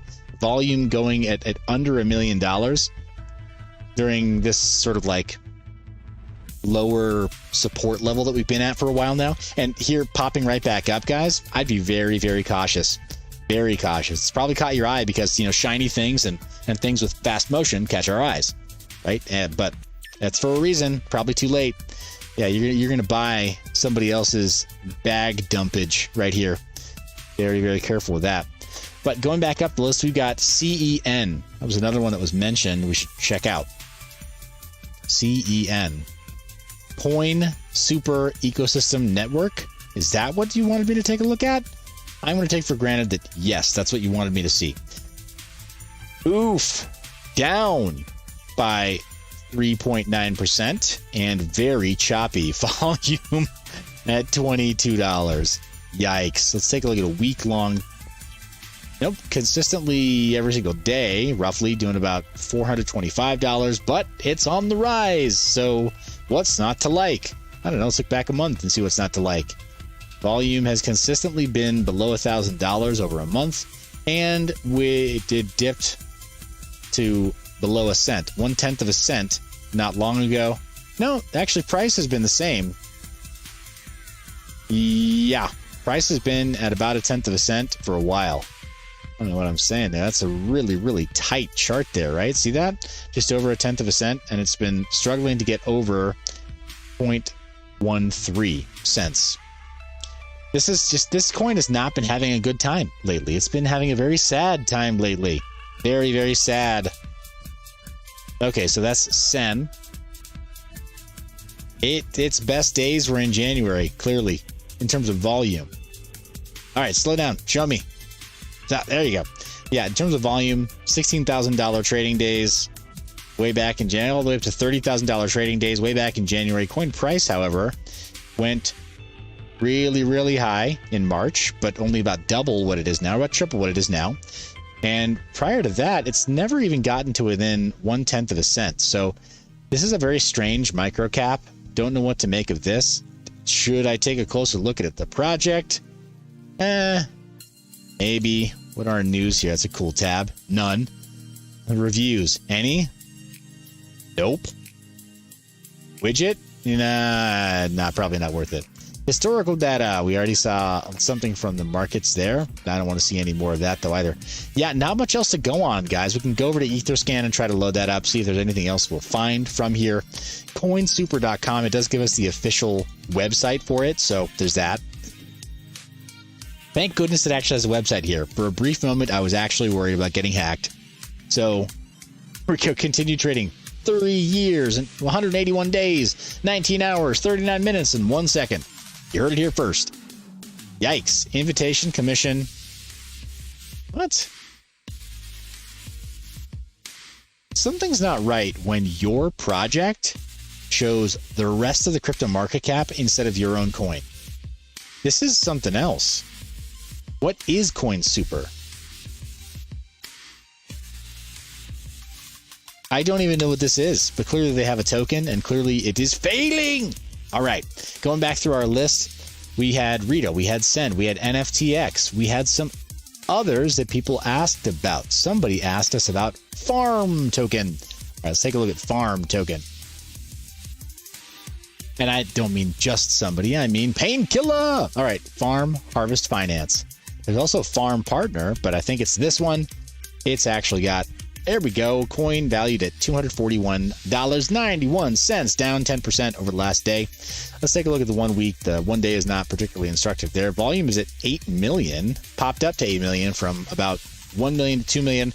Looks like it's done a lot. Now, again, pardon my ignorance. I'm not tracking this project, so I don't know it super well. But Harvest Finance, I have heard some positive news about it. Previously, over the last month, it's been as low as $61, but this parabolic run-up has got it currently at $240. Again, this is another one where I just got to say, danger, Will Robinson, right? Little spinny ears. Danger, Will Robinson. Beware. If you take a closer look right now or you try to jump in on what you think is good positive price action, you're going to get wrecked. Period. No ifs, ands, or buts. I know I normally say no financial advice. That's financial advice. Steer clear. Be very, very careful. Like, being cautious is good financial advice. When you see stuff like this, yes, be cautious. Be very, very cautious. Because this chart is not going to like continue way up to here all the way to like 5x right now. I just don't see that happening. I don't know what would go behind it to cause it to happen. And we're already starting to see that trading volume is down just a little bit. Likely people putting in their trades here, limit orders and stuff, and dumping their bags as they see that parabolic run up. They were excited to get out of a $100 point, right? And now they're over $200. Yeah, you're going to see a massive sell wall upcoming for sure. All right, 1 year though on the Harvest Finance chart. And it's followed a lot of the rest of the market, right? That parabolic run up matching largely the Bitcoin charts, kind of staying in an elevated range all the way through to May, mid-May, when it dropped down like everything else did, and then found bottom support close to $50. But it's been there before, been over 100 before. It's been all the way up to almost 400 at its peak. So yeah, man, I wouldn't say the best days of this project are behind it per se, but for right now, this particular market, yeah, its best days, it peaked very early. Even when Bitcoin was still trying to push into the $64,000 range, this was already below its previous all-time high. So interesting. Really, really interesting. Alrighty, jumping down to the comments to see Mark Allen asking about, I'm not sure how you feel about the BSC network, but what do you think about baby cake? We'll take a look at that in just a minute here. So as far as my feelings on the Binance Smart Chain network, it's a much more centralized network. And yeah, I do have misgivings about it being a validator quorum that's basically run by Binance. For people who don't know what I'm talking about, sounds like Greek. So Binance Smart Chain is, it looks an awful lot like a copy of Ethereum, very similar to a copy of Ethereum, but instead of using proof of work, it uses proof of stake. Who provides the stake? A very limited group of validators. And basically what we're hearing from CZ, the guy that runs Binance, is that all those validators, they're basically all run by Binance, basically, and they're friends. But it's a very small group of people. You have no opportunity to be chosen as a validator. I have no opportunity to be chosen as a validator. And if push comes to shove, if it really came to it, if there were some legislation in China or the CCP said, hey, Mr. CZ Binance, we need to shut down Binance Smart Chain, there is the possibility that they could do it. So it's a bit more risky than being on Ethereum. It's a bit more risky than being even on Polygon. But people are making money on it. I'll say that. Lots of people making money with liquidity provision. Lots of people making money by using the DEX pancake swap in order to gain.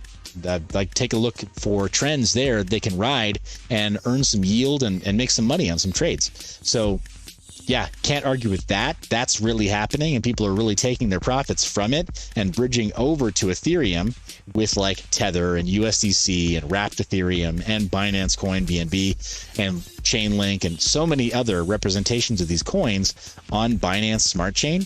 And they're pulling them off the chain over to Ethereum and taking those coins and dumping them into Coinbase and getting US dollars, or dumping them into Swissborg if you're in the EU, and using that for more yield. It's pretty crazy. So yeah, Pancake Swap is a great DEX. It's a great AMM. However, yeah, BSC, I'm just saying that's not without risks, right? Like, you just need to know there are risks. There's more risk on Binance Smart Chain than on Ethereum in my mind. So That's the big caveat, right? Not advice, obviously, I always say it, but like, I'm a little bit wary of it for that reason. Let's jump back up the list really fast. I had some that are way back there past farm. What else did I miss here? Oh, guys, I could have swore somebody gave me something. What did I miss? What did I miss? I didn't miss any there. Okay, somebody asked me to look up Seth token. Y'all think I'm joking. There's Seth and there's Seth 2. There's also Sether. It's actually just synthetic ETH. Synthetic Ethereum. Y'all thought I was joking, but it's not. But I'm not. It's just a representation of Ethereum that's synthetic instead of being wrapped Ether. So there you go. Womp womp. I know. Rug pulled again. I thought I could make a token with my name. Nope. All right. But going back down the list. And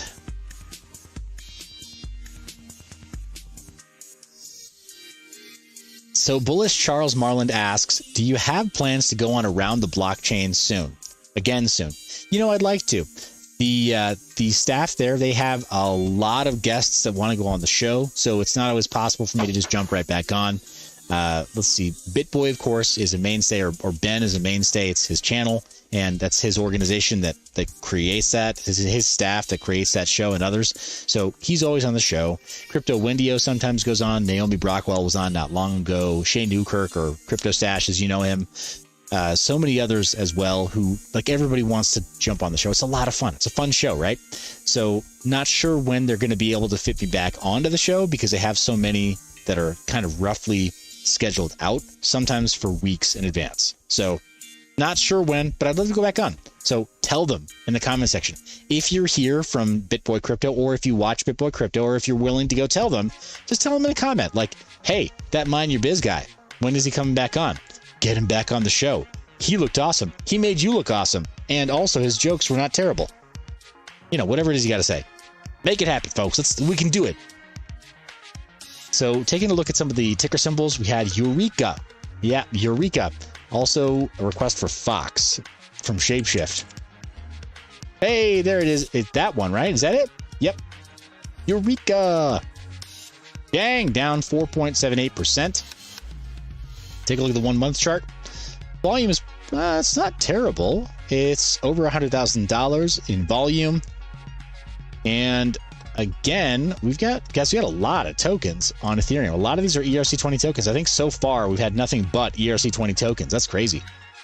Crazy, crazy. Fully diluted market cap is 29 million. Holders, a lot more holders recently. Uh-oh, it's a sign. They went to 3,666 holders. What does it mean? It means they got to get more holders. They actually dropped down by 1. That's funny.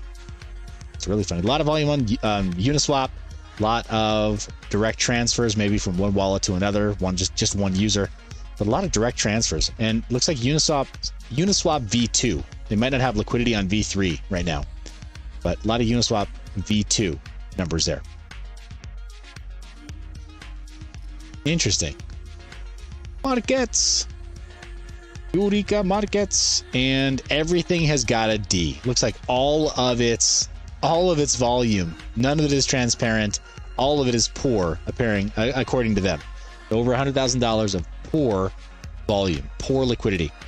Yikes. That's bad. Bilaxi, Uniswap V2, Uniswap V2 against two different coins. IOS? Dude. Okay, now we got to look that up, because why is that a trading pair? I mean, look at that volume, too. It's like nothing. Why is that? Why? And then Ethereum, which you'd kind of expect. Right? That's really funny. These are spot trades only. You should be able to get these aggregated over on 1 inch right now. So if we were to go to 1 inch DEX, guys, this is a great tool for you to know if you don't know it, but 1 inch DEX, and let's look up Eureka. There it is. Shows up. And DAI token, that's just a $1. Let's go with USDC just because it always seems more interesting. And let's go with $1 USDC. and it'll do it, right? 1inch, it's an aggregator, so it'll check out Uniswap for you, and it'll make this happen for you. It's also kind of cool in that I mentioned this before. It has Ethereum and BSC mainnet and Polygon, so you can trade across any of those. Now, it won't let you trade from Ethereum to Polygon. It won't let you bridge, right? You can't take a token from Ethereum and swap it over to BSC mainnet or Polygon.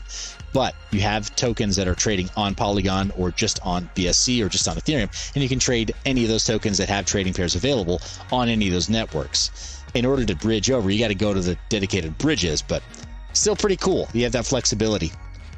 Okay, so there you go. Interesting. And it should also tell you, now I haven't connected a wallet, so it should also tell you what the jumps are, where it says like, okay, you give us USDC, we trade USDC for USDT. We take USDC, we trade it for wrapped Ether. We take wrapped Ether, and then we trade it for Eureka. It'll normally tell you what the jumps are there. But yeah, it's available. Interesting. Very, very interesting. So jumping back, Eureka, I'm not really sure what the use case is, but we've got Eureka right here. The website is available there. There's IOS as well. 25. What the crap is IOS? Oh, what are we getting into? Rabbit hole after rabbit hole. About 10,000 in trading volume. That's weird that it would show up as a pair there. But we've got Eureka, protecting your right, your work, your rights, your revenue. What? I don't know, you guys. What do you mean? It says patent pending technology. No, it's not. It's open source. Shut up. Security and peace of... I mean, I'm serious, guys. When you mint a token on Ethereum, you're like, it's patent pending technology.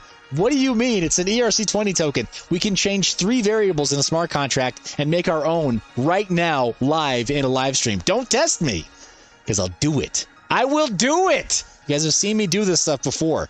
It's not rocket science. It's really not. And this is not patent pending technology. Stop it. Security, peace of mind.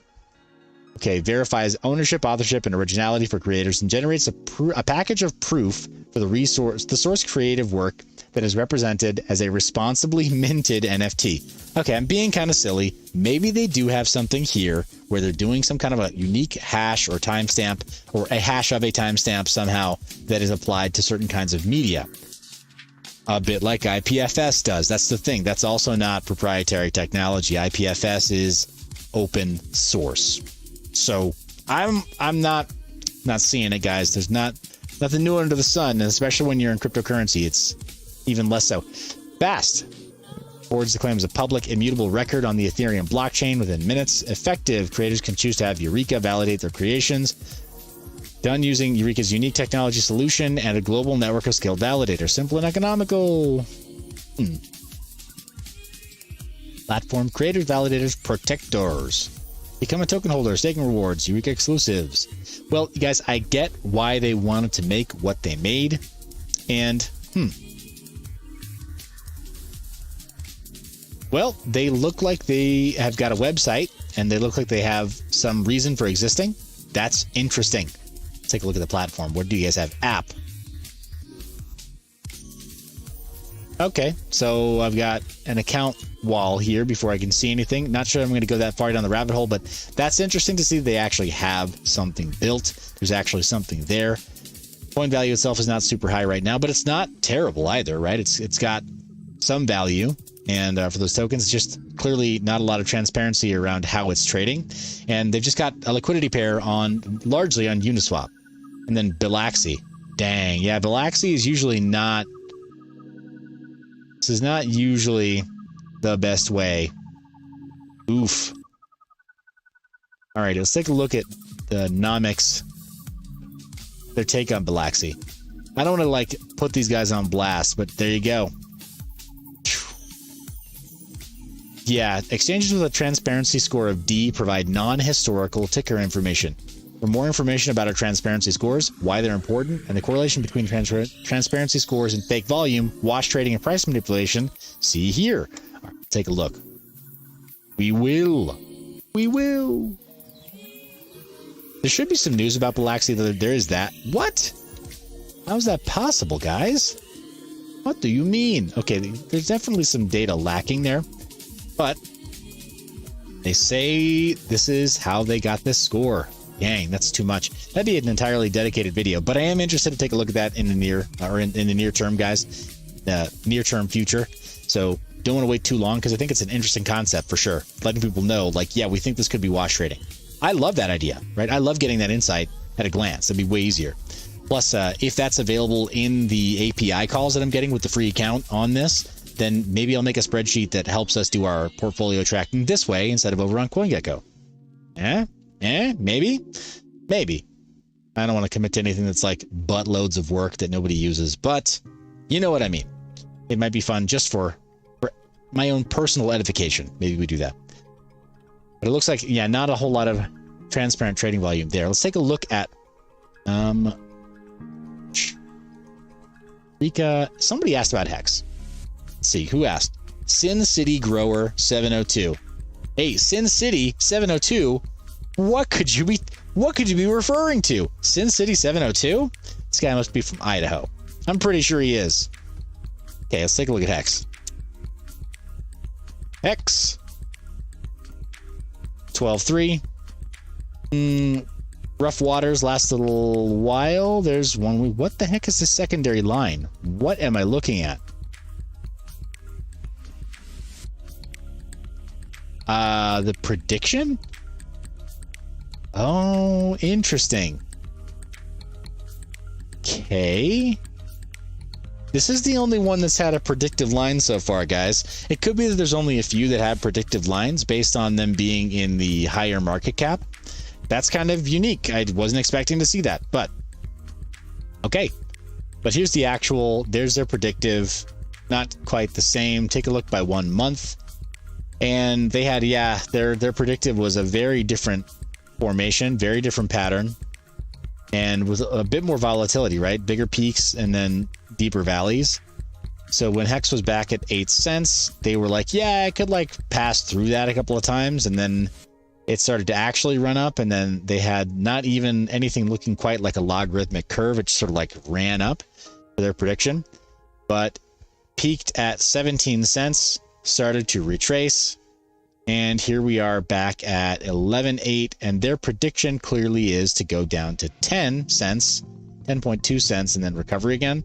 But if their predictions are any indicator, that might not be accurate. Looking at the trading volume, though, I mean, tens of millions. Let's see the transparency, though. The transparency score. So transparent volume, about 33%. It's about an even split. Poor volume at 35%. Fair at about 32%. Grade B, a lot of transparency. Let's take a look at the markets real fast, like we've been doing with everything else, just to kind of see what's happening there. Uniswap V3, bulk of the trading volume against USDC, ETH, and DAI. It looks like that's weird. Yeah, not a lot in DAI, but a lot more in USDC, a bit in ETH, and then A- on Hit BTC, C on Bitmart, Buybox, Hotbit, and Bydesk, and then worst rating on Uniswap V2, Bilaxy, Yobit, which is not a shock to me, and Bitcratic, as well as CoinSuper. Yeah, again, that's crazy. Not a lot of volume, or not as much volume coming out of those, though. All right, cool. So there it is. Let's see if they have news added for this, though. Okay. Interesting. From CoinJournal 15 days ago. Reviews. Do they have that posted? They have reviews. I get the sense that there are a lot of Hex folks that hang out here on Nomics because it actually has them listed transparently in the market cap. So this is starting to make more sense that there would be reviews and stuff of this one. But maybe they can get other users to review all the other coins we've been talking about. All right. So MCL, or Fox. Sorry. Fox was next. This is a Shapeshift token. Oh my gosh. It's got to be that one up top. That's actually their logo. Whoa, that popped way up. 68 cents per coin. Yeah.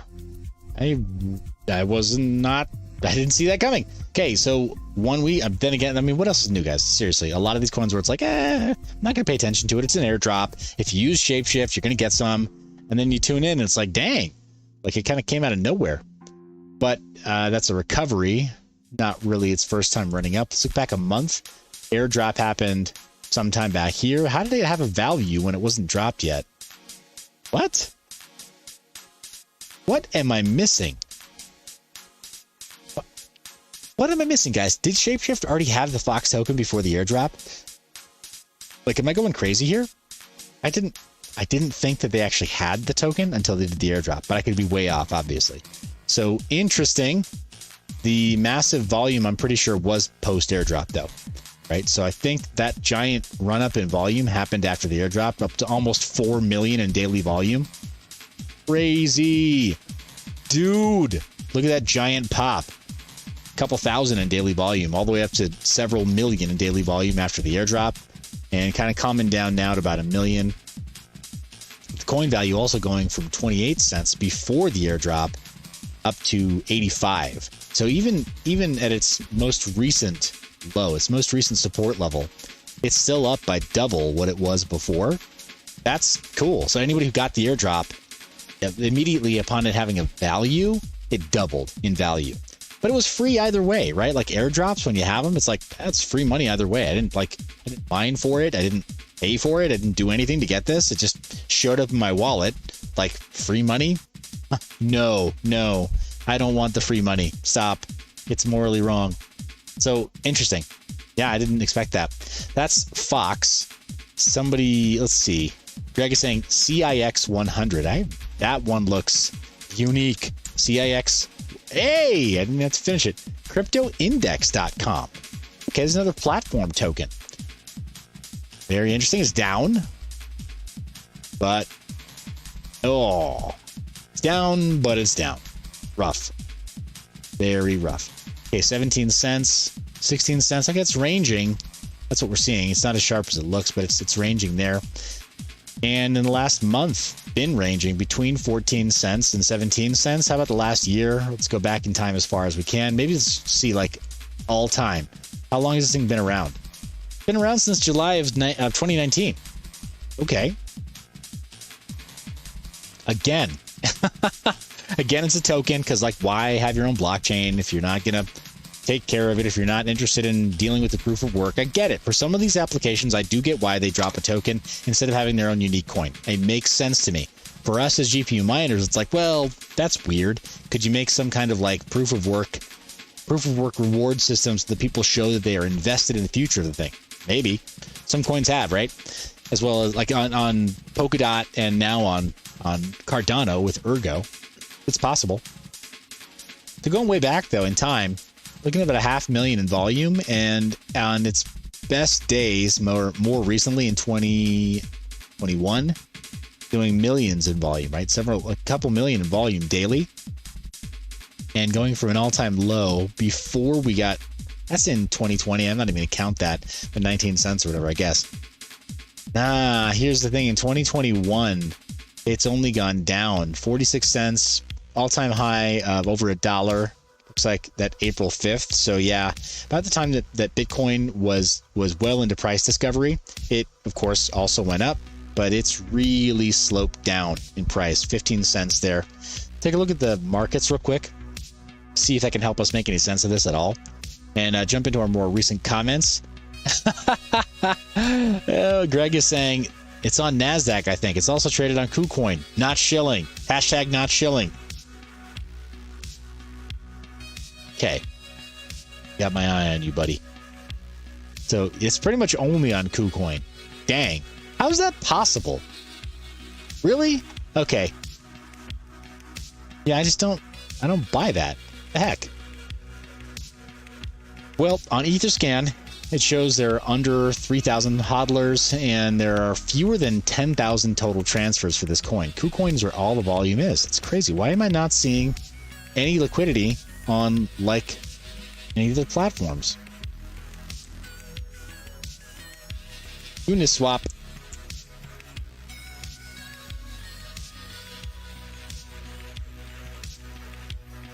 app.uniswap.org. Seth's not shilling face. Yep, it's true. I'm not shilling. Okay, go back over here. Copy our address. Go to Uniswap. Paste our address. Bada boom. Import. This token doesn't appear on the active token list. Make sure this is the token that you want to trade. Import. Do it now. All right. And let's go to USDC. Let's see if it can figure it out. Oh, it's like, I don't know what to do. My brain is broken. Okay, there's always the possibility. You always got to try. You can take a look. I could take a look to see if there's other liquidity elsewhere. Could be the KuCoin is the only approved wallet address that has any liquidity at all. And it could be that, yeah, the token that they've gone out of their way to ensure there's only liquidity on KuCoin. However, once there are individual hodlers, there's nothing stopping people from using a swap protocol like Uniswap to trade with other holders, right? And there are thousands of addresses that hold it. So we'll take a closer look in a minute there. But yeah, only KuCoin. Weird.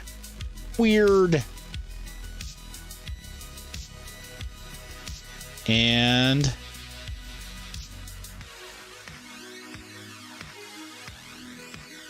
I'm going to jump back into our coin tracker. Eureka. There we go. Yeah, that's fine. Yeah, Chris, you spelled it well enough. We found it. Somebody asked about MCL. That was next on the list. And MCL. Whoa. MCL not showing up at all. MCL, really. So Philip Rover is asking about MCL, and I'm not seeing it show up here at all on Nomics. Not sure what happened. Sorry, we'll take a look at it again. But there's also Skill. Okay, Skill, there's Crypto Blades, there's Skill Chain, there's Skill Coin. Ooh, buddy. Got a lot, but the ticker symbol Skill is here on Crypto Blades and on Skill Coin. So you're going to have to let me know which one you think, or let's take a look at both, right? Why not? They share the same name. Crypto Blades, dang, looking good, $63, and it's on BSC.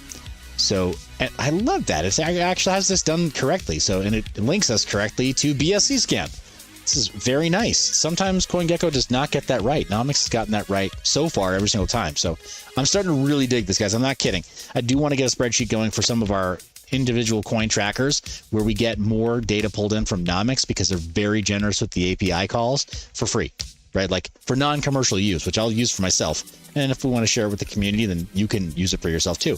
But that spreadsheet should come in really handy. Crypto Blades, though, up almost 14% in the last day. Nice. So zoom out to 1 month. And yeah, I mean, it's been running up now in July. Running up, what was it before? Kind of holding steady. Dang, it was holding steady at like $3. WT to the F, $1.21. Up to 138 bucks, still holding support at 66. Are you kidding me? Okay, if anybody had this, bravo. You did great. You just did 100x, son. Did 100x in the month of July.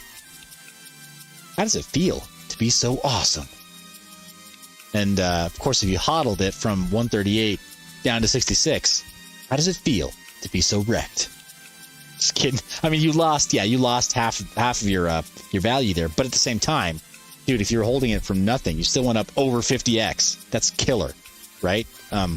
Just amazing coin performance there. It makes me curious about what the thing actually does or what it's supposed to do, and also see year to date. Okay, yeah, no, if year to date is a hard stop in April, then that means, well, it launched at almost $6, and it's kind of dipped down to that value. Now, all time also shows us, at least for as long as it's been tracked here, that it only launched in April anyway, and it's totally run up. This could be it, boys. I hate to tell you, but this looks like you had your shot, so I hope you took it. If you had one shot, one opportunity, would you get wrecked?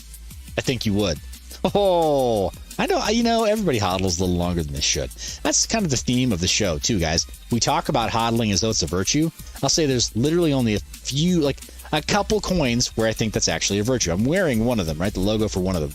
Because as hard currency, good to have in the go bag. Good to have in the bug out bag. Some Bitcoin, it won't hurt for you to have it. I'll put it that way. Any more than it would hurt for you to do like prepping, right? Have pre-1964 silver dimes, right, that have really high value, or very portable, much more easy to divide because they're small coins. Just like how it wouldn't hurt for you to have extra food, right, in a food storage or food pantry at your home. Wouldn't hurt for you to have guns and ammo if you're in the United States, where you enjoy that your inalienable rights and your privileges that way. So none of those things would hurt, right? They wouldn't hurt. So hodling certain coins probably wouldn't hurt. Other coins, hodling is not a virtue. You get rid of them. Other coins, you sell and you buy back in. There's liquidity. There's coin supply that will support that activity for you. Let's take a look to see what our total volume is. Looks like $10 million, down by 8%, but $10 million. And then transparent volume, 99% of it. We'll see what that's all about. Could be that PancakeSwap is just like, has like the highest rating. Yeah, that's what it looks like. PancakeSwap V2 has this ultra high transparency rating, apparently. So doing really well. LBank, Gate.io, not shocked to see that against USDT and against ETH. And then PancakeSwap V2 also has a, no, it's just a different pair. BUSD, right? So the Binance USD, they're their own like US dollar representation. And then trading strongest against Binance coin itself, and then USDT as well, but hardly anything at all. Hotbit, not good. Bilaxy, again, really not good. I did not expect to see that, dudes. And ladies, if there's any here, ladies, if you're watching, I mean, I don't want to like get you mobbed or anything by the guys here, but really, say hello. It's weird over here. It's getting weird. Weirder all the time. I mean, look at the conversations we're having. It's weird. My wife doesn't even come down here when I'm streaming. She's like, I just don't want to. No. I'll skip. I'll pass. All right, so that's skill. That's impressive. Really, that's an impressive coin. But it would have been a lot more impressive for anybody who was hodling it to get rid of it when it was hitting that peak. So over a week ago. No, about a week ago. Almost exactly a week ago. If you had sold almost exactly a week ago, you'd be sitting pretty at 100x. 100x. You got to tell me about these things, guys. Really, you got to tell me about these things so I can put in $1,000 and then be like, all right, I'm done. Don't have to work the rest of this quarter or this year. Like, done. Thanks. You're the best. I'm just kidding. Please don't show me everything that hits your desk all the time. Try to be selective, but that's really cool to see that perform so well. I also mentioned Wild. There's Wilder World, there's Wild Credit, there's Wild Ride, there's Wildfire, there's Wildlife. We got, guys, this is the tough thing about making generic coins, also, or generic names with generic ticker symbols, and it's permissionless, right? Anybody can go mint these. You can repeat ticker symbol names when you mint an ERC20 on Ethereum, or when you mint a BEP20 on Binance Smart Chain. You can repeat somebody else's name. We could go make Cake Token if we wanted to on BSC. Now with BSC, because it's relatively centralized, they might try to shut it down, roll that back, or have some kind of like super admin power over our contract. I doubt it though. I'll bet we'll find there are plenty of like Cake tokens that are copycats if we look. But we could do that too. We can make copycats too. Wilder World. It looks like it's at 50 cents, 50.1 cents over the last 24 hours have been exciting, I guess. And last 7 days been kind of exciting as well. Trading volume up at almost 1 million, with about 68% of it being transparent. So that's not bad. About a B grade for the transparency. Over a month, it is steadily climbing up. A month ago, it was down at 12 cents though. Impressive. You would have done a 4x on your money, 400% on your money had you bought up at that time. And over a year, had you started sometime, or even just in June, you hopped on board back in June, it was at 8 cents. Dag nabbit, and a peak of 52. Bad. Over 500%, about 600% return on investment. So another cool one, if that's the right one. If that's the right one for Wild, right? Again, we can repeat ticker symbols and not even know it. That's skill and Wild. Impressive. Take a look at the markets too while I go through here. Flopsy is saying, isn't it that everyone who does crypto, including the I'm so crypto, banks are awful, are just trying to make fiat, asking for a friend? So you're not wrong. Here's the thing. Like, you're not wrong. You can't pay most of your bills with cryptocurrency natively. So like as a miner especially, you're always like, it's really just more of a subsidy on your dollar cost average into the cryptocurrencies. And yeah, there's usually a strong incentive to see a financial increase, right? To see a return on whatever your investment is, whether it was money or it was coins or it was time or it was effort. A lot of miners do not track their hours. I'm sorry, far too many miners don't track their hours. They'll put 100 hours into optimizing a mining rig, and then they'll say like, "Oh my gosh, you don't get it. I just finally finished earning like 1 full ETH." And I'm like, "Bro, how much do you earn per hour at your job?" "Oh, I don't know, like $60 an hour," which is, whatever, cool. Like, you got a good job. As far as jobs go, if you're trading your hours for dollars, $60 isn't bad. But then you tell me that you got 1 full ETH after I know for a fact you spent 100 hours tending to your rigs. Like, do the math, bro. You haven't even deducted the cost of electricity yet. 100 hours, 1 full ETH. Even at all-time high, do the math. How much does your job pay you? You sure it wasn't better for you to just buy? Positive? You gotta run the numbers, guys. Anyway. Painkiller says, "Wow, didn't know 1inch had Polygon. Nice." And so Flopsy, yeah, you're not wrong. There is kind of not the expectation of payment from the work of others, but most people getting involved in cryptocurrency, they want to see some kind of an improvement to their situation. Yeah, there are people who also believe in the power of hard money. There are people who also just believe that, yeah, the banks are bad. But here's the thing. Let me put my money where my mouth is. Literally, I haven't used a bank personally since 2006. Credit unions only. So you can like, whatever. You can start throwing shade as far as like, "Oh, you're not whatever, the diehards that you say banks are bad, but you're not really all crypto." Yeah, you're right. I'm not all crypto. I'm not unbanked entirely, but I don't use banks as such. I use credit unions. Why? Because I listened to Ron Paul back then. Why? Because I was educated and involved politically back then. Like, I'm not going to make excuses for you or anybody else. Like, but I'm not going to make excuses for my behavior. That's what attracted me to cryptocurrencies. Hard money and the relative unconfiscatability of cryptocurrencies. Like, yeah, I'm a bit of an idealist, just a little bit, but I've been living it for a long time. I think not a super long time, but long enough that I think it's more than just a passing fad. All right. And what other coins do we have coming in? We had some others that came through as well. So Greg clarified from before, portfolio sets just start with adding a coin for staking coins. 1 year. And Sin City Grower 702 said, "Did you sacrifice for Pulse?" Greg responds, "LOL, Seth did not." I'm only guessing. Sin City Grower 702 says, "Pulse thoughts." And Greg says, "Which?" What? Is that the token symbol? Is that what we're looking up? Oh my gosh, guys, I really do have to go back through a little. I'm sorry I'm having to catch up here. And I found my glasses. I think my prescription is old. I got to get new glasses now. But said, it powers a game called Crypto Blades from before. That's cool. Play to earn. I might actually try that out, guys. I might try some streaming where I'm doing some NFT games, some other games where we do some play to earn games. I think it's going to be fun. A lot of fun. And I might be able to get my kids on it too. And Gamer Hash or GHX coin. Take a look at that. And VCs. Jumping back. Yeah. Sin City Grow was asking about Pulse before. So let me come back to that because I've got some thoughts on Pulse. So I'd like to share them. And I appreciate that you ask. And are respectfully waiting like everybody else who's live and throwing their comments in, and we're having a conversation here. I appreciate that.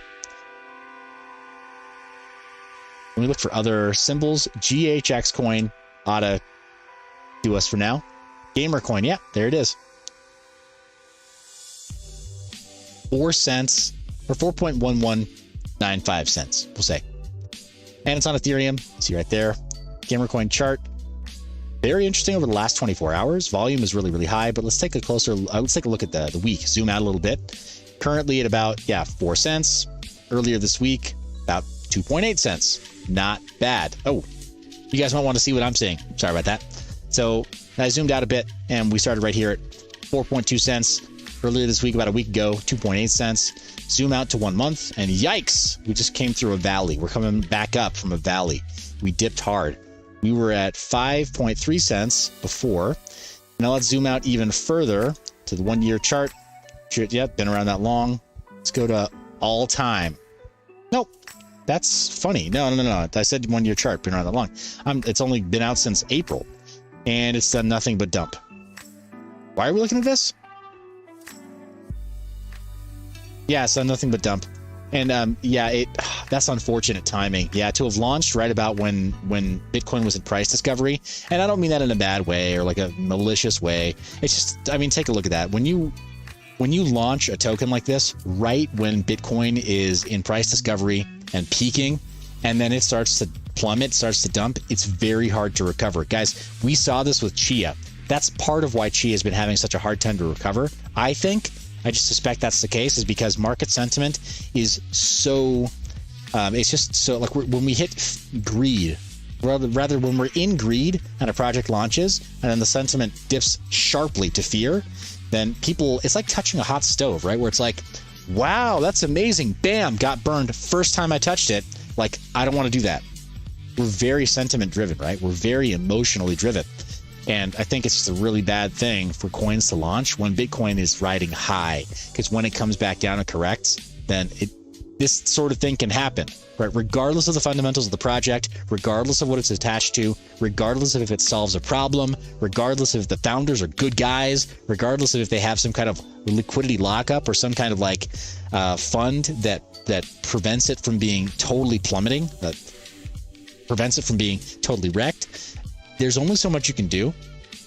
And this has happened to other things too. I think this is what happened to Chia, but not as extremely. But I mean, here we are, all-time high of 81 cents or higher.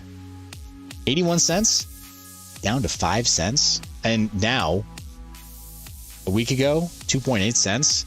Guys, that's rough. That's really, really rough for Gamercoin. Transparency looks like it has 0%. Yeah. Transparent volume is according to their rating there, but let's take a look at the markets to see what that means. Looks like the top exchange is KuCoin, and then it's also on Bitsum. Here's a bit of trivia, guys. Did you realize that's pronounced Bitsum, even though like with an S? Because it's a Korean exchange, that's how it's pronounced locally. Even though it's spelled in English, locally it's pronounced Bitsum, so that's the technically correct pronunciation. I don't make the rules, guys. And clearly trading against the Korean won. That's the highest amount of trading other than KuCoin. And then Uniswap as well. That's crazy that it's trading on Uniswap at all. That's not where the majority of volume comes from. That to me is suspect, right? When there's a token on Ethereum that you could trade on Uniswap permissionlessly and people are choosing to trade it on Bitsum and KuCoin. Yeah, of course that transparency is a poor rating, right? On Bitsum, those are whales, like not giving insight into what they're doing. Same with KuCoin as well. Sorry, dudes. With permissionless trading protocols like Uniswap, V2 and V3, yeah, I wouldn't want to see it anywhere else. Just throwing that out. Throwing that out there. I don't think I even want to take a look at the entry on Etherscan. The Deadwood says chain games might be one to watch. Hey, I've got a funny story about that. I picked up some chain games the day it went public on Uniswap, and it did quite well. Let's check into it now. Chain games is a project also all along these lines. Should be under the chain. There it is. Yep, they finally got it to stick. The ticker symbol is chain. Nice. Yeah. So it launched at close to 4 cents, if I recall. But it's on Ethereum as well. And this was during DeFi Summer 1.0. So last summer. Let's take a look. Year to date. We're just going to go all time. Oh, yeah, not quite. September of last year. I thought it was last summer. But September of last year, launched at, 5 cents, dipped down to 2.5 cents. Man, I should have just taken some time. The day of launch, right? Because, this is an initial pump. All of the people who had pre-sale allocations, all the major influencers and such. I didn't get an invite, but all the major influencers, they pick it up at like whatever, a fraction of a cent. and then it goes public, and they're like, boom, insta 10x, instant 10x to my wallet. Thank you very much. Call me again. How much can I buy next time? That's how the big time influencers do it. And talking about it doesn't change it, right? That's just the reality. That's how it works. The biggest influencers wind up getting the biggest discounts in their pre-allocation, and same with the VC groups too. A16Z, the number of little like coins like this that they get to just come in and plunder is unreal.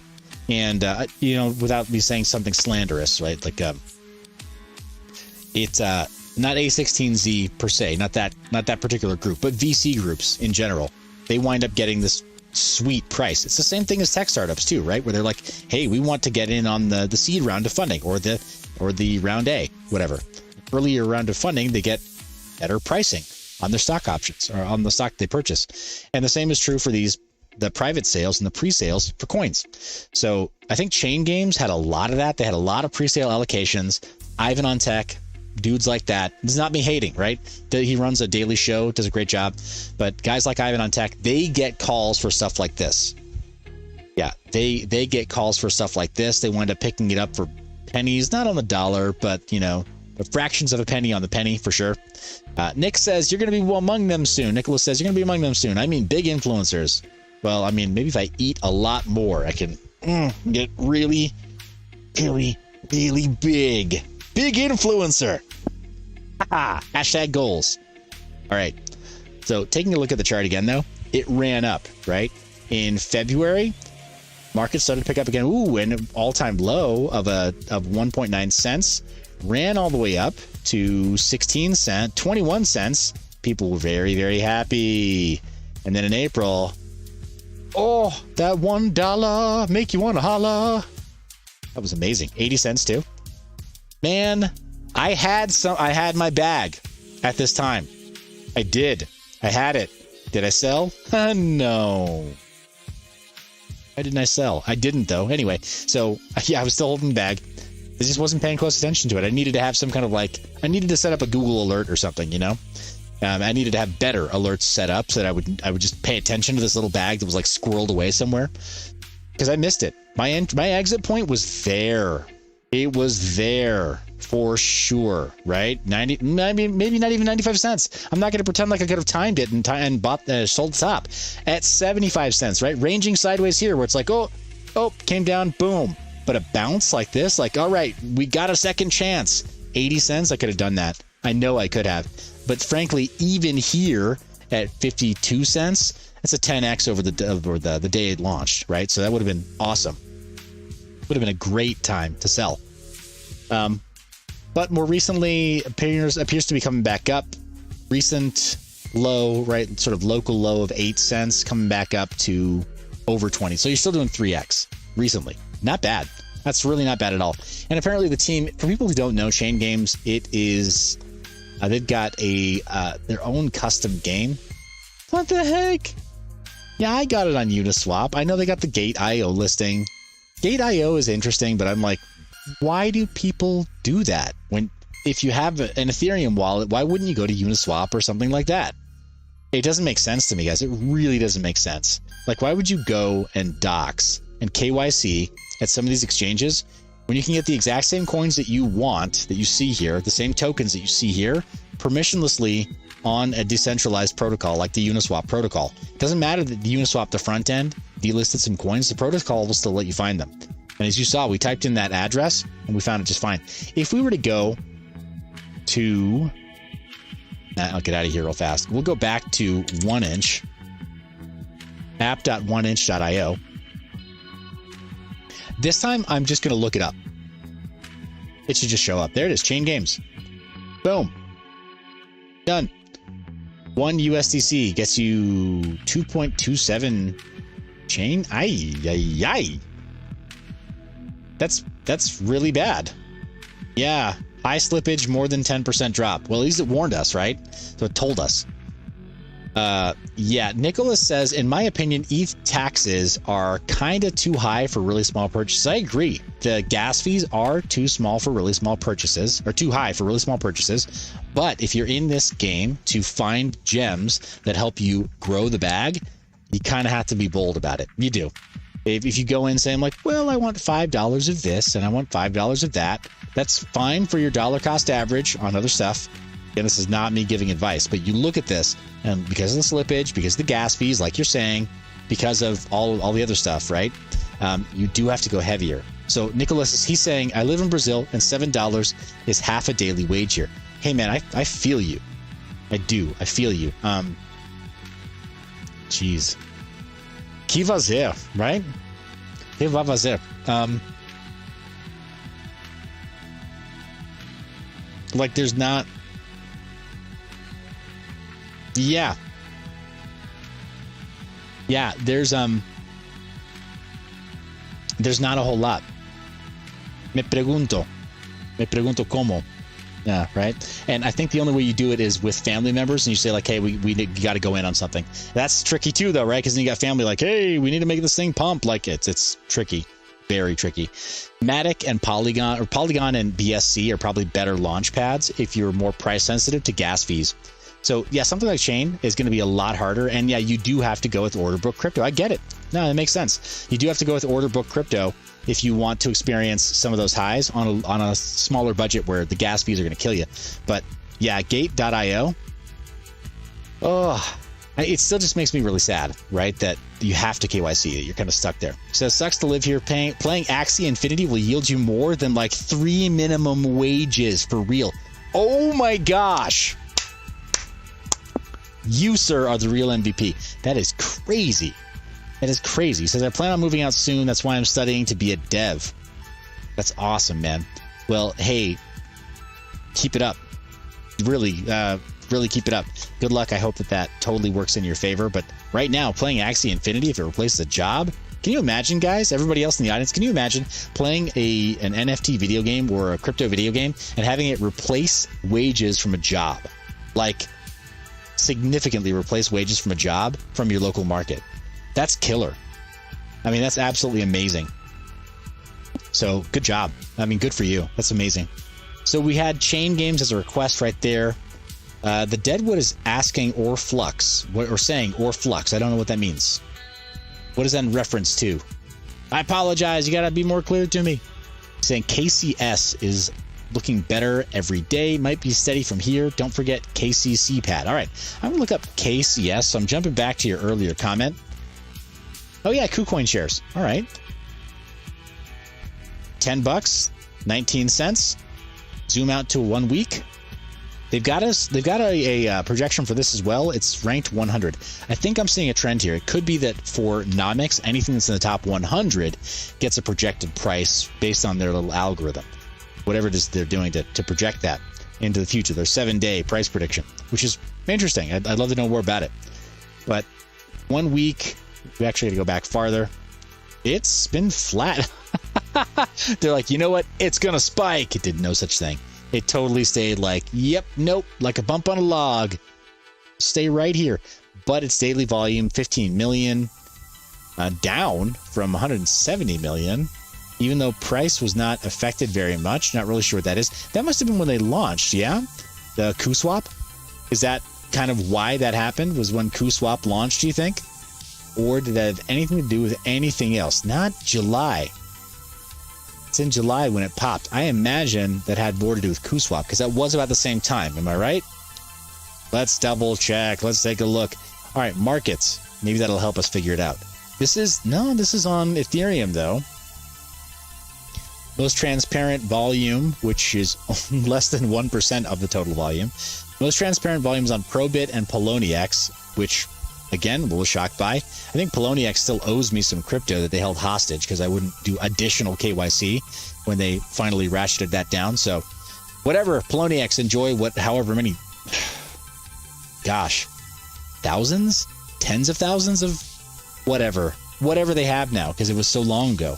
It's appreciated significantly, those jerks. But KuCoin is not as transparent. It's got a lot more pairs, though, right? It's got KCS against VeChain, KCS against XRP, against BNB, against Cardano, Luna, Neo, DOT. I mean, they've got so many pairs. Doge.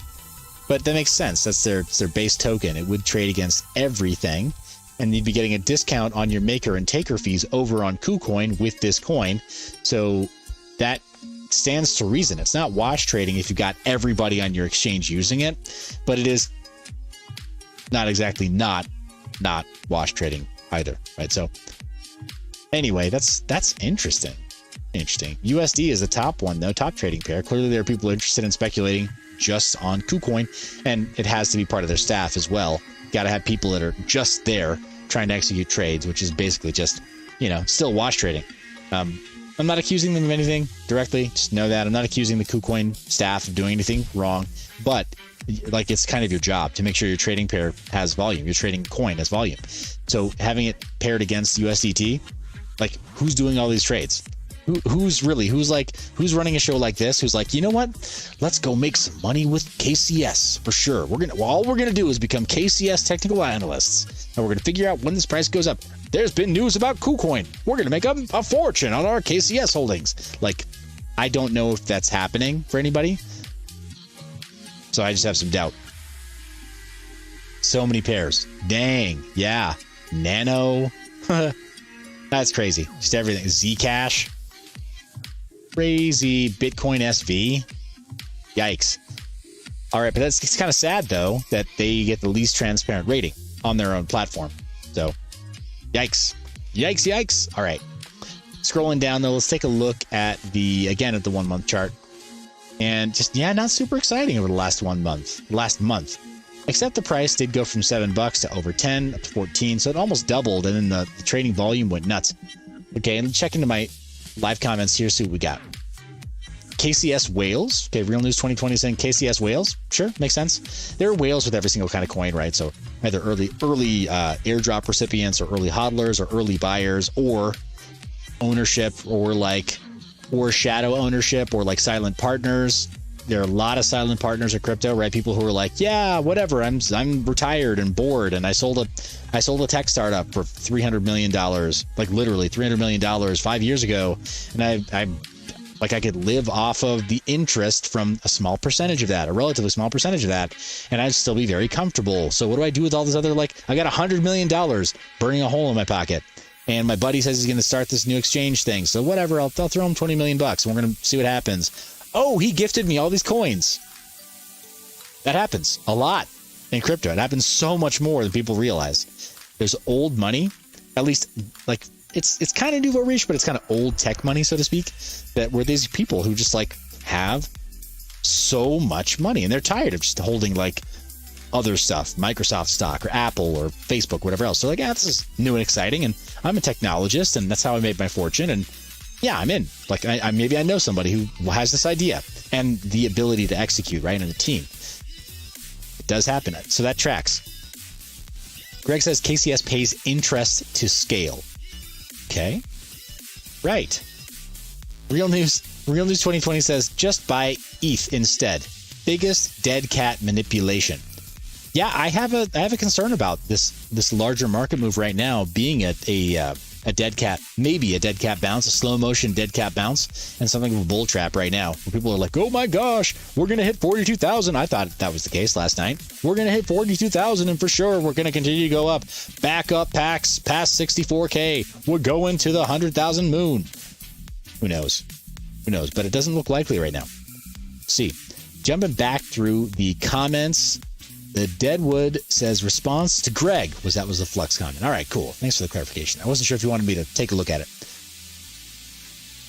Real News 2020 says I believe in KuCoin, but not as manipulated as CZ's BNB. Ooh, yikes. Because we hit 20 and poof, down it went. It's a bit pricey just for starting. Binance, big thief of non-KYC crypto. Yep. That's how BNB came to power. He says, CZ buys BNB with stolen KYC money. Yikes. That's a strong accusation. But there are plenty of exchanges that, they just confiscate stuff. I mentioned Poloniex before. Poloniex, US-based exchange. And, yeah, they took a lot of people's crypto that just refused to KYC when they said we require enhanced KYC. No, we don't want to do that. We use other services. We will be leaving now. The Deadwood says, thinking it will be a major player over the next year or two, hodling 220 KCS. Hey, the Deadwood, just for the future, I apologize. I read it out loud. I'm not going to do that. But for the future, don't tell us a number of coins that you're holding, and I won't repeat it next time. I apologize. I read that literally, and I read it too fast. Sorry. But yeah, don't ever post what you hold, guys. Your coins are your coins, but they stay your coins by having good OPSEC and not talking about it too much. So stay safe. All right. Any other coins you guys want me to take a look at before we take a look at the Bitcoin chart? We've been going on actually quite a while for tonight's live stream. So yeah. Guys, just want to keep you safe. Like it's important. There are some people who they may know that you have some kind of holdings or something, and the coin value may run up, and they may see this at some point, and then in the future they're like, oh yeah, that was back in 2021. That guy had how much? And they try to follow you. Sheep says, are there any legit exchanges for USA that don't KYC? That's a good question. Let me show, not tell. Ta-da! 1inch. It's a decentralized exchange. It's accessible to US residents without the use of a VPN showing you as coming from a different country. You can navigate here from the US. No problem. Same with Uniswap. Same with SushiSwap. Same with all of the decentralized exchanges and automated market maker systems that run on Ethereum. So I know there may be members of the audience who don't like Ethereum or whatever, or don't prefer Ethereum. That's fine. But if you do use Ethereum and tokens minted on Ethereum, ERC20s especially, these kinds of services are your friend. They don't require KYC at all. Now, there may be, like we saw here, there may be really high slippage on certain coins because of where the liquidity is being provided from other holders. And yeah, so there's always a risk there. And there's counterparty risk in terms of the trade not going the way you hoped it would. There's also the risk that when you start to execute a trade and you sign with your MetaMask wallet, that the trade or the transaction fails and you're still out the gas fee anyway. Just like how was mentioned before by Nicholas, that in some markets, it may really, really bother you to lose a $7 fee to a bad trade on Ethereum, right? To have a transaction be rejected and lose $7 anyway, even though the transaction was rejected. So it might not be the right choice for you, but it is permissionless and it is no KYC. Real News 2020 says transaction fails can be expensive. He is not wrong. Just like we saw before on TX Street, guys. Let's just refresh our TX Street right here. Oh, come on. You can post. You can do it. Si se puede, TX Street. Magic words. All right, it's back. But right now, the median contract fee, $8 to initiate a contract on Ethereum. So as mentioned before, that example, that's more than a day's wage, or half a day's wage, I think was said. That's a significant amount of money, right? Like, can you imagine if when you went on a lunch break at work, you're like, you know what? I want to spend every single dime I just earned this morning on lunch. Bro, you wouldn't go out to lunch like that. You wouldn't do that, right? Yeah. Anyway, it's crazy. But yeah, it's just not a good use of funds, I think. But you see what I'm saying? Like, price sensitivity is different for everybody in different markets. But here in the United States, this is not going to break the bank. So, and Nicholas he just mentioned, he said, man, I just checked, and in the USA, your minimum wage is you earn in 2 hours what most people minimum wage in Brazil earn in a whole day. He says, crazy, even more motivated to get away from here. What I'll say, though, is that if you're looking at, guys, I'm going to do a quick intervention. Nicholas has been super cool about telling us what his goals are. I'm not a developer. I have 2 brothers who are. Got another brother who also, like me, says he's not a developer. We just tinker with code just for projects that we're interested in. But my 2 brothers who are developers, one of the ways they got their start is on a website called Upwork. So I'm going to show you that website. It's called Upwork.com. You can register. Yeah. You can register here to find work. and you can advertise your services as a new developer. Just be very honest about what your skills are so far and put portfolio projects you've worked on so far. You can list yourself here, though, as willing to work for the wage that you're willing to accept.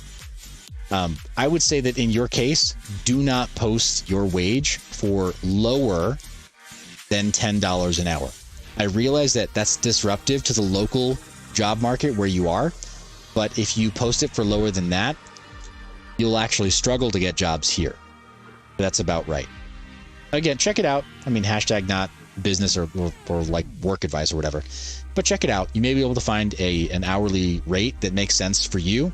And so as you're learning whatever skills you need to for as a developer, whether that is like certain scripting languages like Python, or if you're trying to become a deep expert in a full stack system, or like some kind of or some aspect of development or programming that feels like it's the best fit for you, check this out. You may be able to get freelance here, and that way you can build up your earnings here before you want to try to make that switch to another market. It's far easier if you've already improved your earning to get a visa to the United States. Far easier if you've improved your earning power to go anywhere else in the world, right? To change markets for sure.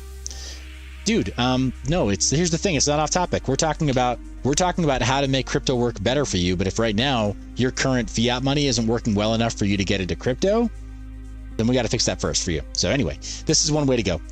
Another thing for you to do that should be accessible is Fiverr.com. You've probably seen this one or heard of this one before, but Fiverr.com. Go ahead and put those links in the live chat so you have that. Oh, that's funny. But Fiverr.com, you can also, so let me put in this. Start Python programming. See that? Python trading bot. It automatically suggested that. Python scripts, etc., etc. All kinds of stuff you can do. And then I'll drop this one in as well. That's Upwork.com. You should be able to register for both of those. The Deadwood comments, yeah, the line between minimum wage and skilled trades is getting thin. Hence, a burger and fries are over $12. Flip fries for $15. Weld at 19 starting, 10 years experience, and it's $22 to $30 an hour for weld. Really? Man, that's rough. It's really rough.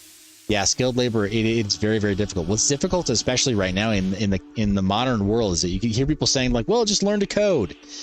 Really, programming it's becoming the new blue collar work. It is, because you got armies of people trying to build. I mean, even just this website, right? This website where you try to find other people who can build for you. But you have all these people who are building this stuff, and we're all living virtually, right? Like, and it's not that like there isn't a need for real world construction, or like you're saying, skilled labor in real world construction or in the real world needs. Like straight up, if your bathroom plumbing breaks, you're not going to go here and be like, you know what, I really need a Python programmer. Obviously, you still need a plumber, right? Like you still need people who are skilled tradesmen to come in and fix problems for you in the real world. But there's also this massive need for developers, for software developers. So it's kind of this weird inflection point in the history to see that so many people can just sit at a computer and figure out, like, it's almost like magic, right? Figure out how to like tickle the keyboard and make the magic words string together so you have the right syntax to make a compiler figure out, or a compiled language, whatever, like to make it figure out how to get a computer to do something almost magical. It's crazy, right? Like when we were kids, somebody told you like, yep, there will be almost as many programmers as there are, say, school teachers. It would have seemed crazy, right? Like impossible. We wouldn't have believed it. El Spotboy says, hey, from Los Angeles, be a background actor. 147 per day. Yeah, buddy. So that's the ACTRA rate, right? SAG-AFTRA rate. $147 per day. Bro, Nicholas, go hang out with the dudes on Muscle Beach. Don't hang out with the dudes that are doing like the synthol, right? Oil injections. But go hit up Muscle Beach close to you. And he's not wrong, man. You have that Brasileiro appeal, right? Be like, yes, I'm mildly ethnic looking. Be fun though. Sheep55 says no point to go to trade schools until wages go up. That's rough, man. Craig says, be a stuntman, live shows, 125 a show, 7 shows a day. Yeah, guys, there's so many ways, right? So many ways to do other stuff. Right? But if you're trying to build the skill of being a developer, you have to have time on task. You have to do the thing. And while you're still relatively young at it, still relatively new at it, you can go to a platform like this and you can probably find some work while you're still developing your skill set, and people will pay you for it. Not that they're going to pay you to spend the whole day billing them for you being on Google and stuff. Here's another thing. You're probably aware of this as well. But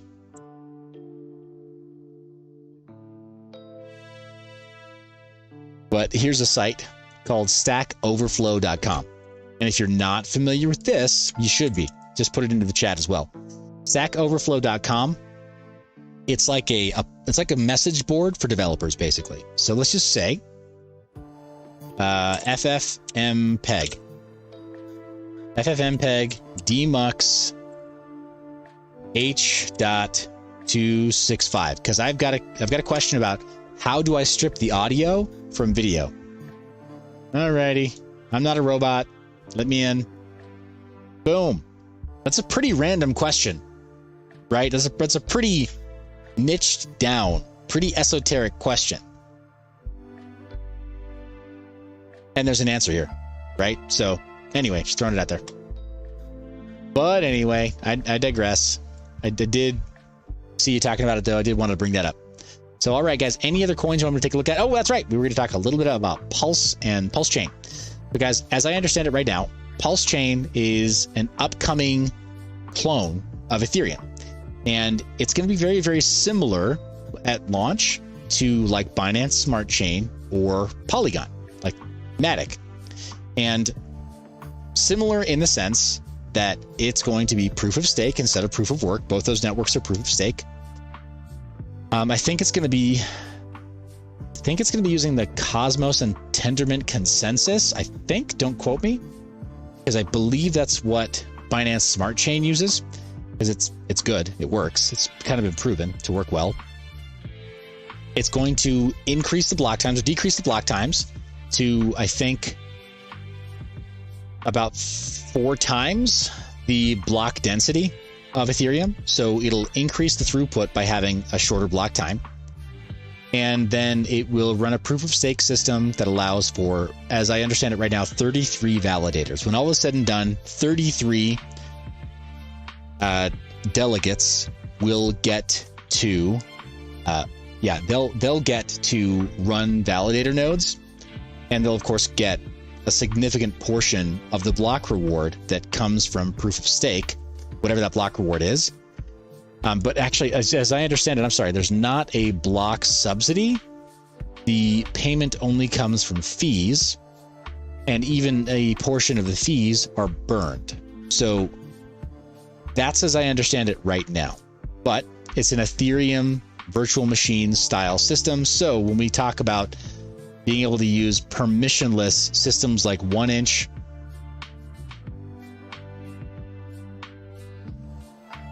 so 1inch DEX. Imagine being able to just drop down the list and see Pulse Chain. Something like that, I'm sure, will exist before long. And as I understand it as well, right now, guys, Pulse Chain will be a full copy of the current chain state of Ethereum. So every token that lives on Ethereum, every NFT that lives on Ethereum, every smart contract that lives on Ethereum, every time-locked instrument that lives on Ethereum, everything that exists on Ethereum today will be mirrored onto Pulse Chain. Now, in the case, since this is Richard Hart's project, and he's the founder of Hex, and Hex is currently a project that lives on Ethereum, then it's going to be mirrored as well. But because that's like part of the founding story of Pulse Chain, they're very much doing this with an eye on making it very Hex friendly. So I think they're viewing it, like for their purposes, almost like a stock split, the way that you would view a stock split in traditional finance, right? Like you can see dividends come out of a stock, but you can also see it split occasionally where the number of stock doubles, right? Because it's been split.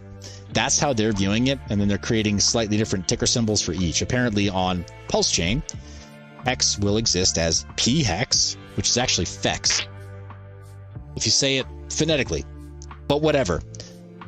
And on Ethereum, it'll be known as E Hex. That's just what they'll call it. I don't think there'll actually be a ticker symbol change because they'd have to initiate a new smart contract for that. So I don't think that's going to happen. But as far as like owning any coins, any of the stuff that we've looked at tonight, because they're all ERC20 tokens, apparently when Pulse Chain launches, you don't have to be a person who likes Hex or who cares about Hex at all. But if you own anything on Ethereum, when Pulse Chain launches, you're going to have a duplicate of all of the coins over on Pulse Chain. How will you access them? Simple. In the same way that when you're in MetaMask and you do a drop down similar to this on MetaMask in your extension, you say, you know what, I've put in the RPC, the network RPC, like the network number for this other network here, and the Explorer info for this other network here.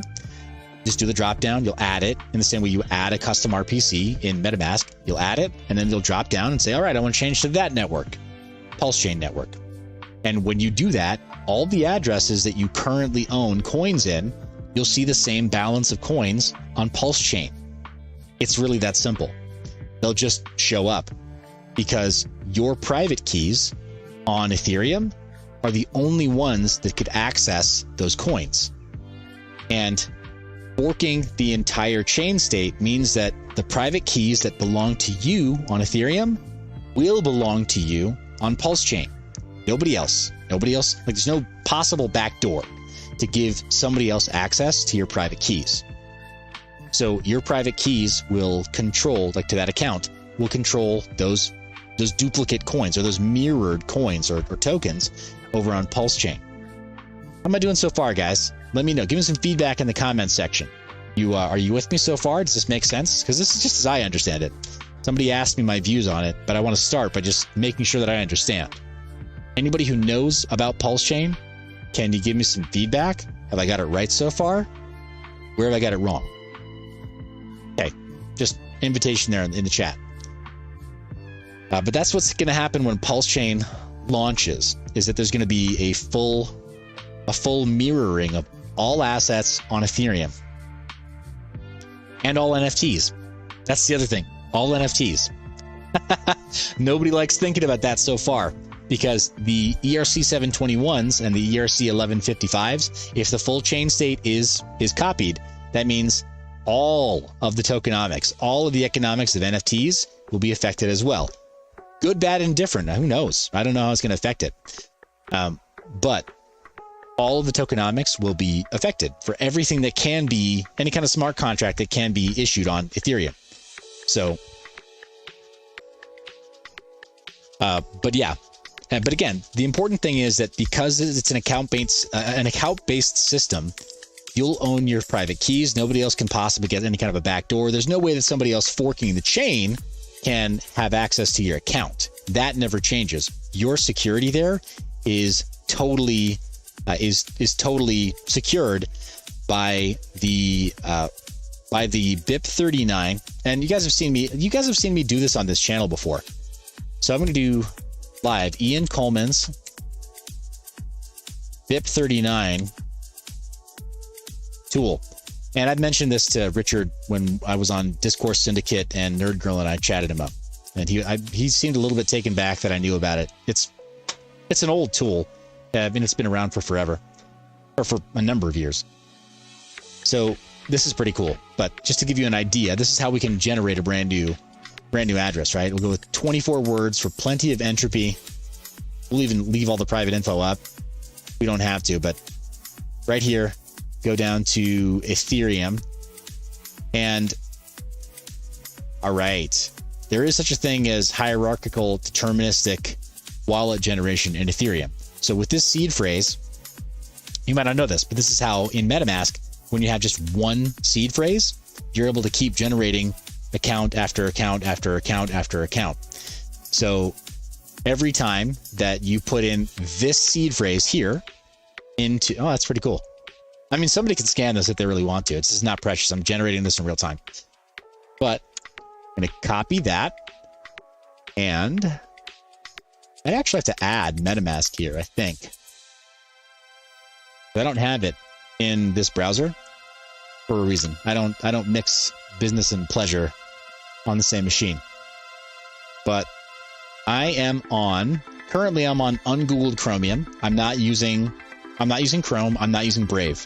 This is ungoogled Chromium, what I have. So it doesn't have the Google backend to it. A little bit paranoid in that way. But I'm going to add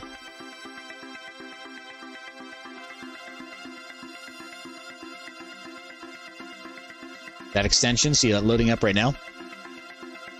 Oof, it's taking some time. It's a little bit rough. Yeah, using a fork of Chromium that has all the Google backend stripped out of it. But I like it. Okay, cool. Alrighty, get started. Alrighty, I already have a secret recovery phrase. Import wallet. I agree. Because we're doing this live, you saw me generate this over on the BIP39 tool. We're going to use this one that we just made. And I'm going to show you how this works. Not why, just how. Show. I just want you to see. It's the same thing, right? You need to see with your own eyes. Same seed phrase. And I should...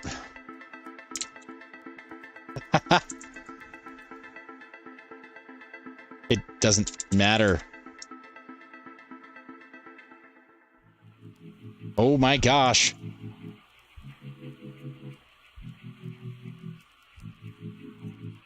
Okay. And terms of use are agreed to. That's in. All done. Yeah, got it. Be quiet. Stop talking to me. Okay. Bob's your uncle. Okay, you see we've got this right here. I want you to be able to see. That's my ETH account. Account details. That is the ETH address. 0xF4A 4F 5A, etc., etc. It starts with that. Go over to BIP39 tool here. It's procedurally generated, or it's deterministically generated. That means when I use this derivation path, then the first address is always that one. See that? F4A 4F58. Same one, right in the number 1 slot, or the number 0 slot here. See that? And the derivation path, I don't want to get too technical here, guys. It's not too technical. You're smart people. You can see this. Right, but the purpose, 44. The coin is number 60, Ethereum. That's the difference. We'll talk about that in a second. That's my first address. That's my second address according to the BIP39 tool. Let's go over here to MetaMask. I'm just going to say, you know what I want? I want to create a new account. Account 2, done. Just calling it account 2. Account details. How does it start? 0x478E51. Go that far. Oh, look at that. 0x478E51. Second one. No matter how you do it, as long as you use the same derivation path, it uses the same mathematical procedure to create new addresses. Greg, we've talked about this, man. Don't say holy crap to me. Watch your tongue. Kiss your mother with that mouth? Good grief. But it creates the same order of addresses every time. And inside of the BIP39 tool, with that seed phrase, if you have a seed phrase, and it's a great way for you to just get addresses that you need. Look at that. Got 20 addresses right there. And if I want to, guess how many addresses should I make? It's a beefy computer. You know what? I really need 2,020 addresses. You know what? Because it's the year 2021, I want 2,021 addresses. Boom. Says it could take a while. No problem. This is a very fast AMD-based system. It's going to take it a minute, but not forever. I can create all of these. I can export all of these. That's just the public address right there. And you can see right here, that's the public key. That's the private key for me to have access to it. But most importantly, I can use this tool offline. Right? I can use this tool offline. I can save it, or I can go directly to Ian Coleman's GitHub repository and I can download it there. Check it out. It's going to take us a while to scroll, right? Long time. All of these are generated from the same mnemonic phrase, the same seed phrase. They're all generated. And here's the thing. That seed phrase, it can produce millions of addresses. Millions. All entirely unique. And every single time I use the same seed phrase and the same derivation math, they'll always come out in the same order. Millions of them. First, second, third, through 1 millionth or more. I mean, this crypto thing is wild, yeah? Works for making Bitcoin addresses, works for making all kinds of other coin addresses. Let me scroll on down. Yep, I told you it was pretty fast, so we didn't even see it. There you go, but we started at 0, so it's actually 2021 addresses. And we can keep on adding them, keep on stacking them. Right? So, or if we already know there's so many that we already created, we can just say, you know what? That's our index, that last one, 2020. See that? That's the index. I can start from a certain number and say like, well, I'm going to skip 1 through 5. I already know what 1 through 5 are. I've already used them too. I've already got somebody to send me coins at addresses 1 through 5. So I'm going to make another few. Real News 2020 says someone should create 10 million addresses and monitor them in case someone accidentally sends. Well, I'll just say that coin creators and ERC20 token creators who have a lot of addresses where a lot of, say, flushed funds go, they do that. They have done that. That's how it's done. I mean, the tools are out there and it's open source. You can do it. I can do it. There's nothing wrong about it, nothing wrong with it at all. These are free tools, and there's no law against it. Make as many as you want. So, let's see. He talks about it. There we go. Entropy talks about entry values must be sourced from a strong source of randomness. Do not use phrases from books, lyrics, songs, etc. You think it's random, etc. Don't do that. Random mnemonic generator on this page uses a cryptographically secure random number generator. You know, that's been improved over time. I wasn't sure if I trusted this or not, guys.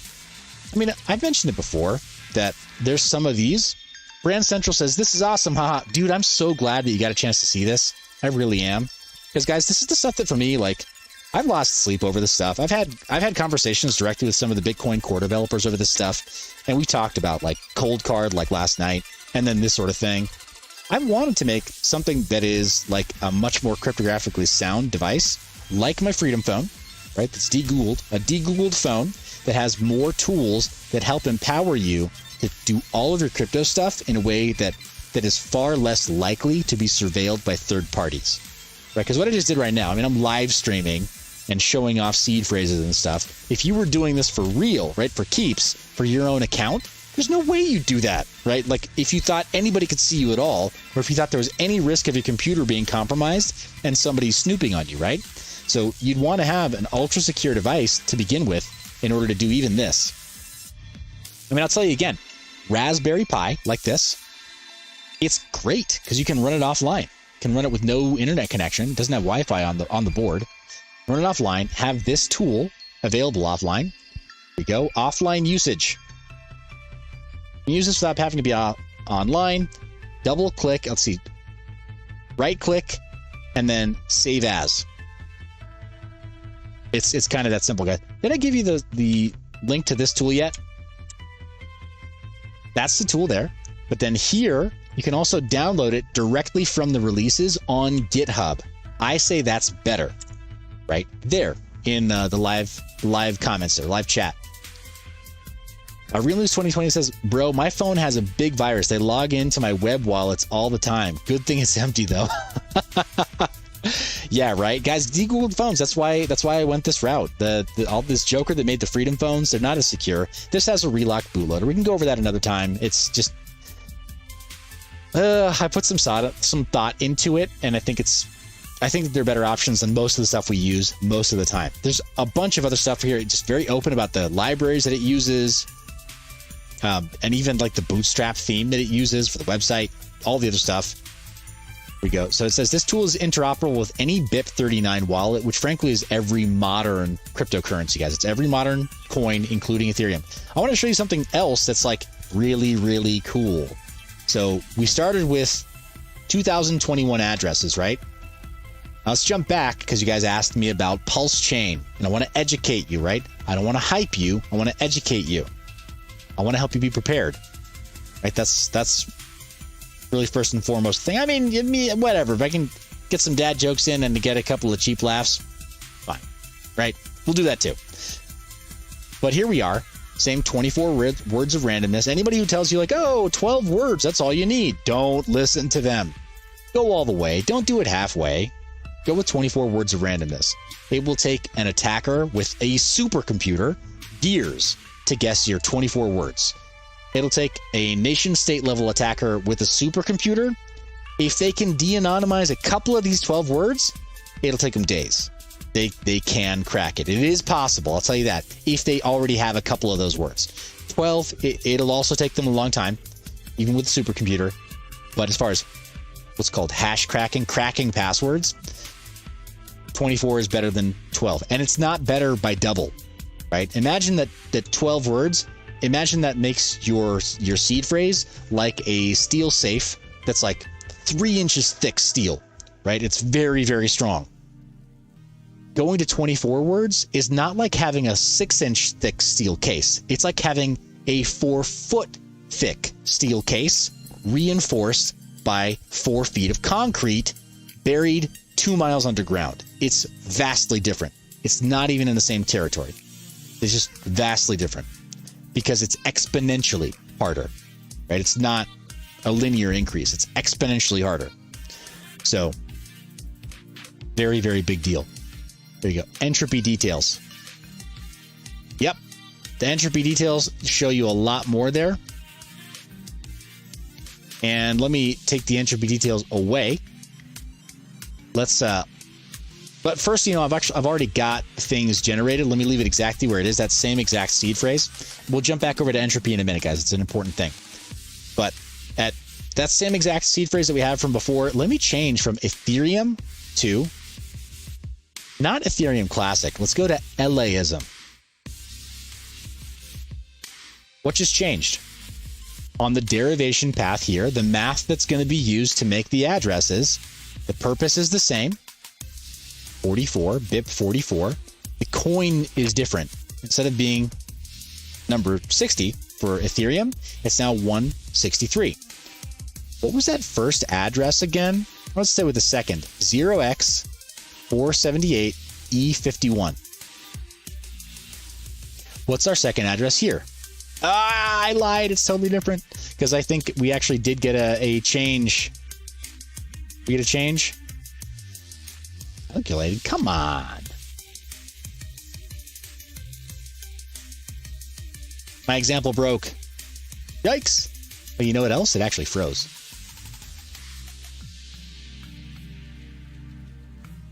Okay, we lost our seed phrase there. Wah.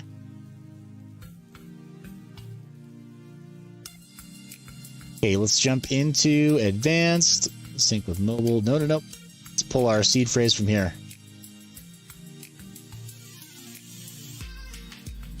Reveal secret seed phrase. Okay.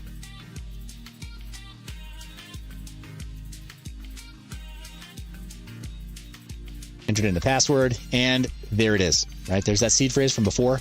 We're going to use it again in this tool. Okay. Gallo says, "You still streaming? I fed and showered my son, and we still live. You're the true MVP. Oh my gosh, you're way too kind." Okay, going down the list to Ethereum Classic. Okay, I'm going to go to Ethereum Classic. We're going to put in our BIP39. First off, 24. Go to that. All right. Same thing. The seed right there. See, this is the base 58 seed. So this is still like a master seed. It's not a mnemonic, right? This is human readable. This is the raw value. Okay, so goes through. This is some of the math it goes through.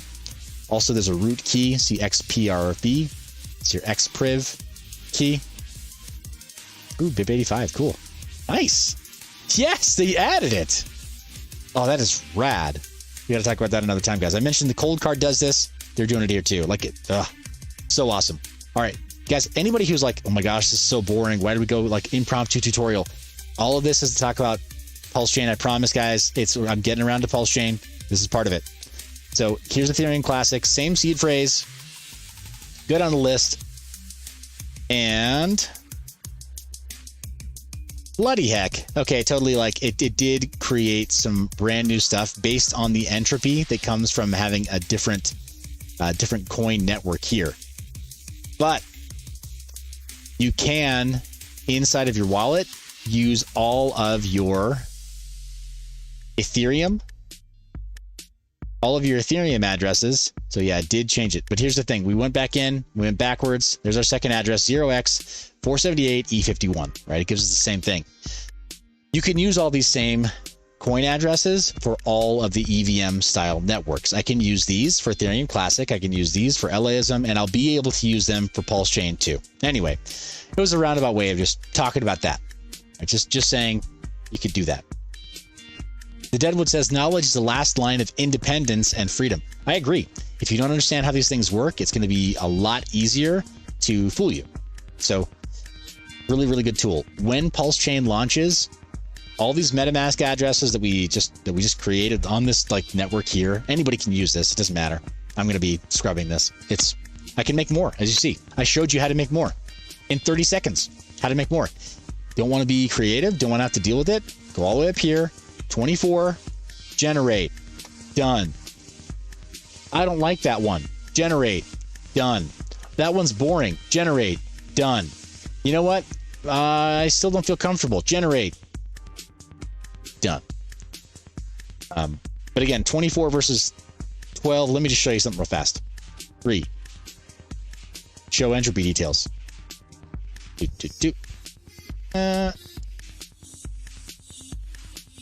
The raw entropy, it'll take a long time.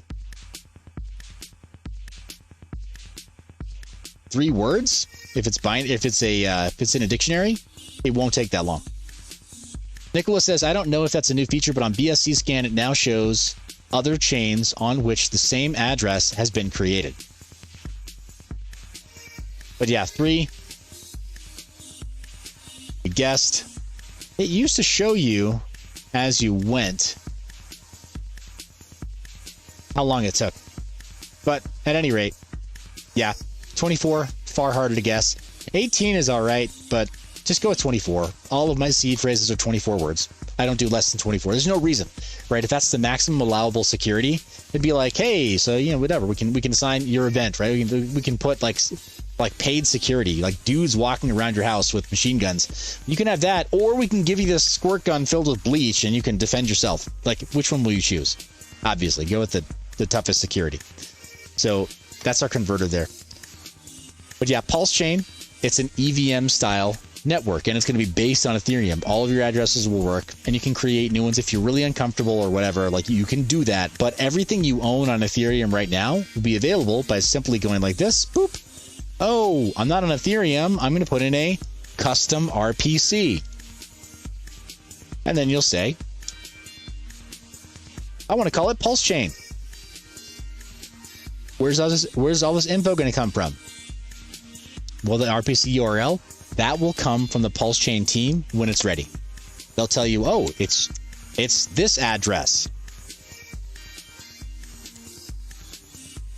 Example, mainnet.pulse.info. Something like that, right? It'll come from them. This is not how things will look. Chain ID, remember how on Ethereum it was 60? Remember how on Ethereum Classic it was that 167? Well, there will be a new ID assigned to Pulse Chain when it launches. Who knows? Maybe it'll be like 225, or it'll be like, I don't know, something exotic. Currency symbol, instead of ETH, which is the native token for Ethereum, on Pulse Chain when it launches, you'll put in ELS. And then there'll be a block explorer that'll look something like this. HTTPS explorer.pulsechain or pulse.info or something along those lines, whatever the main net is, wherever the explorer is for it. It'll be just like this. And then there might be some kind of a port number as well, right? Yeah, some port number also at the end of it. But all this info will come out into the open later on, right? When the Pulse Chain team has gone to first testnet and then they're preparing for the main net, you'll know how this looks for the testnet, so you can have a testnet added. In the same way that right now, by default, in MetaMask, you can do the Ropsten testnet on Ethereum, or Coven, or Rinkeby, or Gurley. I think they call it Gwerly. I think it's just Gurley. The Gurley testnet. Yar. So, yeah, you'll be able to add that in the same way that you can add BSC right now, and you can add Polygon right now, or you can add Energy right now, or Ethergem right now, or Ellaism, etc., right? Music Coin, Metaverse, all of it. All these other coins that are added the same way to the same tool, MetaMask. Extremely useful. So, where were we? Talking about Pulse Chain, right? What are my thoughts on it? I think it's going to be really disruptive. I mean, good, bad, and different. It's going to be really disruptive to see the entire chain state of Ethereum be duplicated somewhere else. I think if we were to look on like somebody's mentioned on BSC scan, it shows you how many. Nicholas was just saying, who just said that? Gosh darn it.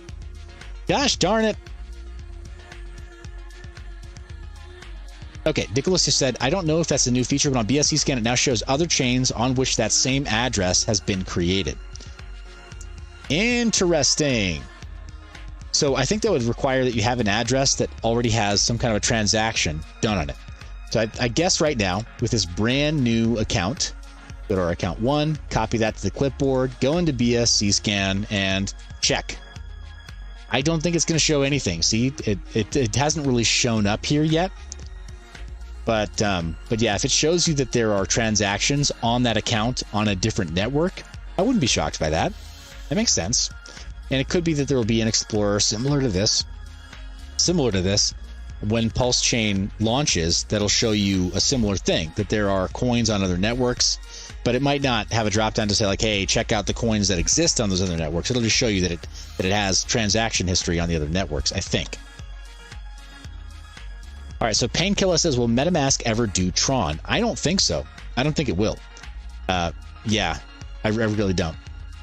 Yeah, Tron has its own plugin, its own network, its own bridge. It's too bad, right? I think if Tron had decided to stay close enough to the EVM style that you could just add it to MetaMask, it would have been a lot smarter for them, a lot easier, but I don't think it's possible. Let's look that up real time. Add TRX to MetaMask. Oh no, I'm gonna regret this already. Going to Reddit for this 4 years ago. Yeah, at that time it was started as an ERC20 token. This is before mainnet launched. So yeah, I don't think that's the case. Yeah, you need your own custom Tron wallet. Yeah, they tried to do their own mainnet that was an entirely different network, and it's just not even close.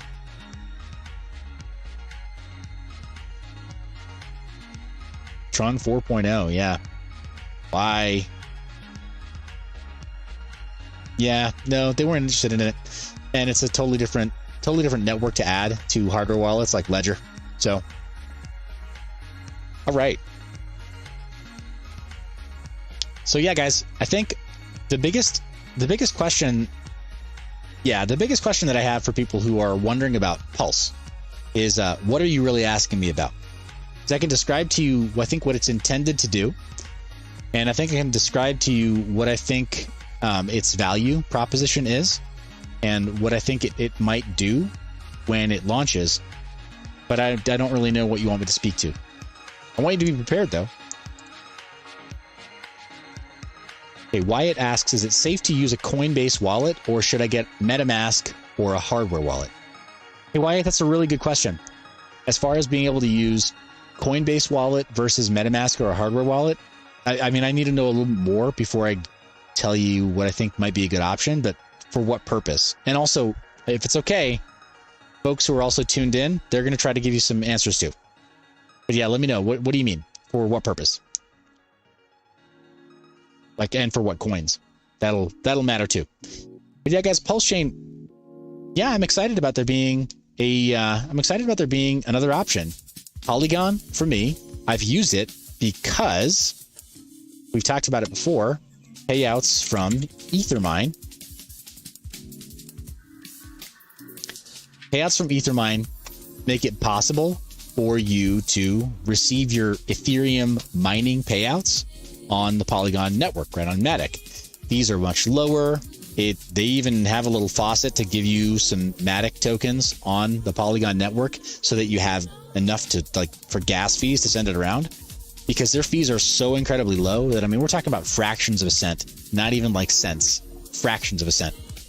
Okay, Wyatt is following up and saying, just for simply storing my ETH, BTC, and ERC20s. I think between those three specifically, you have a number of hardware wallets that are viable options.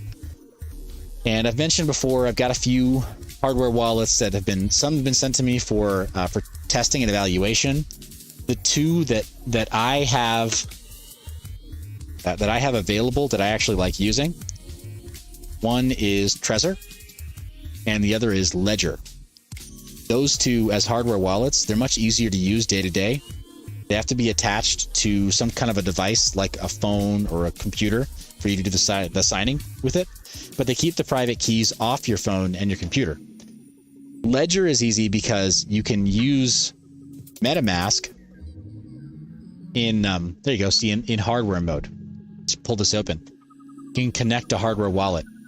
Either one of those two will connect to MetaMask, and so you get the best of both worlds. What'll happen when you connect a Ledger to MetaMask like this, or a Trezor, is that you'll get different options down here that'll say hardware wallet. It'll be very clear that it's not one of the accounts you created with the seed phrase here, but it's attached to that wallet, and it's far more secure, because now, even if a hacker like took control of my computer here, in order to sign, right, with the private keys, I have to use the hardware wallet. They can't do that. I have to do that with the hardware wallet. So I like using these two. The one problem is that MetaMask on the phone, the application MetaMask, doesn't let you connect a hardware wallet to your phone. It's kind of a bummer. Not on an iPhone, not on an Android, only here as the browser extension. So it kind of keeps you chained to a laptop or a desktop, but the hardware wallet is a much safer way to keep your crypto. Guys, I'm saying that because there was an influencer, his name's Omar Bam, Crypto's News. You may have seen him on YouTube. Great content creator. He got hacked, and he had a seed phrase in one of his cloud storage accounts.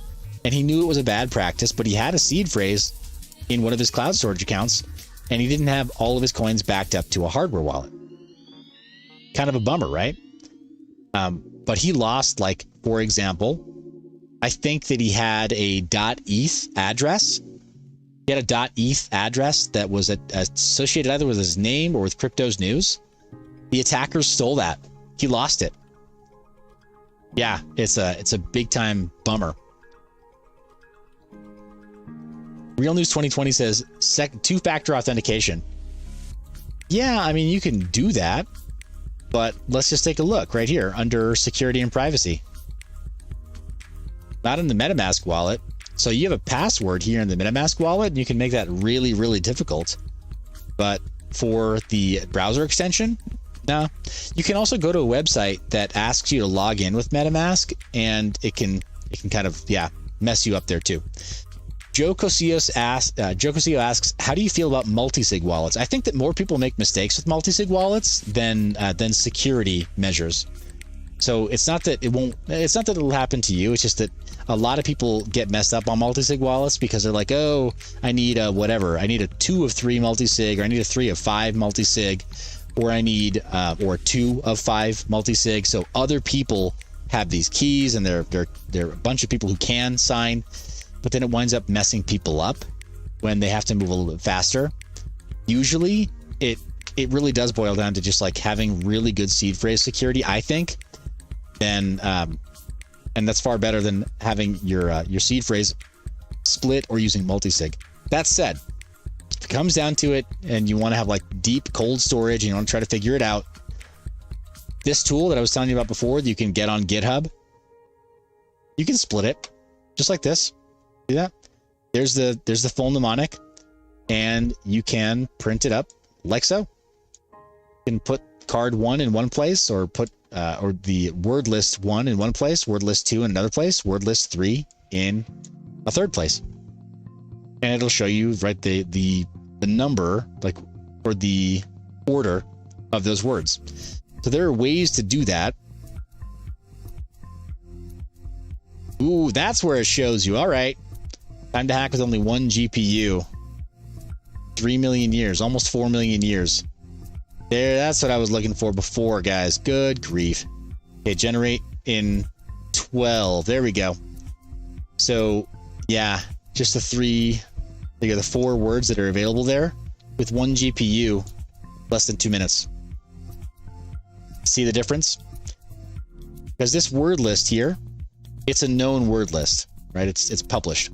Anyway, Painkiller asks, you can import other wallets into MetaMask as well? Yep. Right. Wyatt says, perfect. Thank you for the great explanation. I almost got all my crypto stolen a few weeks ago, so I'll be buying one soon. Yeah, that's smart. It's smart to have a hardware wallet. Ledger Nano S is one of my favorites. It's not open source, but it does support Monero. So if you like Monero, it's the least expensive hardware wallet that supports Monero. I'll put it that way. So cost effective, very flexible, and it works great with MetaMask. Like very, very well with MetaMask. I gotta say that when you import or when you add a hardware wallet, connect a hardware wallet, I don't have anything set up here, but when you connect your wallet, it's gonna see that it's looking to say like, hey, add your security key. Like, where's your security key? You gotta sign with the thing. You have to input your device pin, put that in, but then it'll ask you, do you want me to list your Ethereum addresses the way that Ledger does? Or it'll ask you specifically, or according to BIP 3039. Do you want me to use this system here? I like using BIP 39.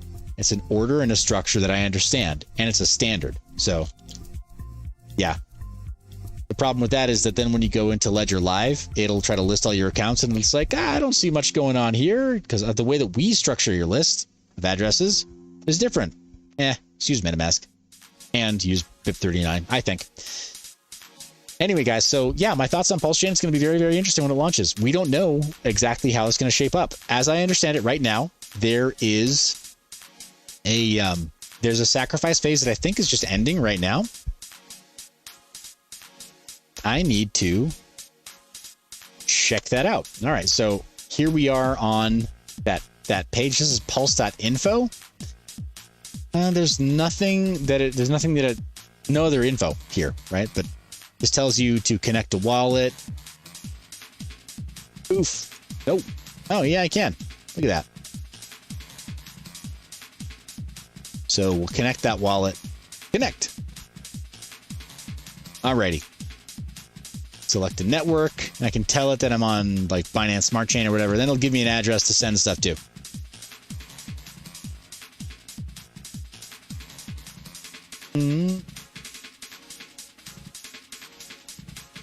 Alrighty. And we will go to, I'm going to go to etherscan.io because it's the same address for the whole thing. Their sacrifice phase. So here on, there you go, on Etherscan. There are currently about a half, what is that? In Ethereum, or in Ether, about $500,000, but over 103 different tokens, and you can see the value right there is nearing $500 million raised or sacrificed. And here's the list. People have been sending clearly a lot of hex, $400 million worth of hex, $32 million worth of DAI, $25 million worth of tether, $14,000 worth of mag. That's like not even close. Fourth place is like way lower. Ren BTC, which you guys have heard me say, is a very decentralized version of wrapped Bitcoin. DAI is a very decentralized algorithmic stablecoin. It's backed somewhat by USDC. It's also a great coin. Celsius, Crypto 20. That's funny. Somebody just threw that there. Fox token, Bancor. Just a bunch, right? A bunch. Some I think that are, are sent there. Nicholas is asking, but what's the point of sacrificing to Pulse? Well, I think as I think the logic goes that people will send their funds to this address, and on account-based systems or EVM-based systems like Ethereum, I mean, we're as third parties, we can go through here and see all the transactions. Like we can see all the transactions incoming, and we can see what addresses they came from. Obviously, the founders, the founding team, the developers for Pulse Chain, they can see the same thing. And they're saying right now, the developers and Richard Hart is saying that the exercise here is that you are exercising your free speech, saying that you believe that code is speech. You guys have heard me actually say that on my channel. Code isn't law, code is speech. And that you're exercising your right to free speech. You're demonstrating that you believe speech and code should be free. However, the developers are taking note of who is sacrificing, who is giving this away. And every sacrifice, every US dollar equivalent of sacrifice at the earliest phase of the sacrifice, I think, if I'm not mistaken, will be rewarded with 10,000 points. The points are valueless. And those points may or may not be rewarded one-to-one with the new PLS token. But there's no expectation to that. The sacrifice right now, the sacrifice phase right now is a large-scale public demonstration that we believe code is law. The Deadwood asks, Seth, when did you first get started in crypto, and what was it that caused you to pursue this journey rather than caused you to caused you to say, this is the future? I'm glad you asked. So it had to have been 2013-ish when one of my brothers was working on, becoming a developer. Another one of my brothers was still working in the Hollywood studio system as a visual effects artist. And the brother who was working as a visual effects artist was like, hey, I see that you're working as a developer. Help me make a mining pool. So they did. They made a mining pool, and the whole time, earlier on, and even earlier than that, they were telling me like, oh yeah, Bitcoin looks interesting. And it hit my radar. I was working in tech at the time, working at Samsung, actually of all places at the time. So I became very well versed in mobile tech at the time. Before everything became like a sealed glass, like planned obsolescence piece of glass and metal. Worked at Samsung. And they were like, hey, you should pay attention to this. I did. They told me about their mining pools. They told me about all the other forked coins and altcoins at the time. And it did make sense to me. Satoshi-like consensus through proof of work, it immediately made sense to me at the time. But I was like, it's still very early. Yeah, it's got value. And there are a bunch of people who are super into it. But it didn't really grip me yet. I didn't catch a vision of what it could become. I just knew of it. I knew about Satoshi consensus. I knew about how blocks contain a hash of the previous block so that it's an irrevocable chain moving forward, that it's always referring to the past in a way that can't be forged, can't be faked. I knew about the basics, right? I knew about account creation. I knew about the fact that it used base 58, which was entirely created to describe just Bitcoin addresses and just some of the hashes. in that system. And some of the different components, they were explained to me, and I was like, yeah, that all makes a lot of sense. I knew that the Satoshi was pseudonymous and had already stopped talking to the community, at least publicly. This is about the same time that characters like Craig Wright started to make very, very big claims. And it was about the same time, I think, also that Satoshi's, GMX account had been hacked, or that there had been timestamps that were tampered with from some of the Satoshi emails. So I was kind of aware of the earliest trends in the industry. I was aware of the Ethereum airdrop or the Ethereum ICO, but I didn't act on it. That's the thing. I didn't act on any of that until it got a little more serious towards 2016. I was like, oh yeah, Ethereum is getting profitable to mine again. I had recently come off of a freelance stint for Microsoft. Wow, I'm killing the room. Dang. It's my how-to story. Guys, stay. We'll talk more about other stuff. Or whatever, leave. It's been a really long live stream. But yeah, I got started after in 2016. I was like, all right, well, I see that I can mine Ethereum. That makes sense to me, system building. And I had done work for Microsoft as a national trainer, senior national trainer at the time, flying all over the country and telling people, hey, you should go install Windows on your computer. And I got to this point where I was like, you know what? That's not me. I've been using Linux since like 2003. And Windows 10 kind of makes sense to me. Yeah, it's really comfortable. It's got this new Linux subsystem. You can use a bash shell with PowerShell now. That's kind of cool. I can install like this fake Ubuntu subsystem on top of Linux, and that's kind of cool.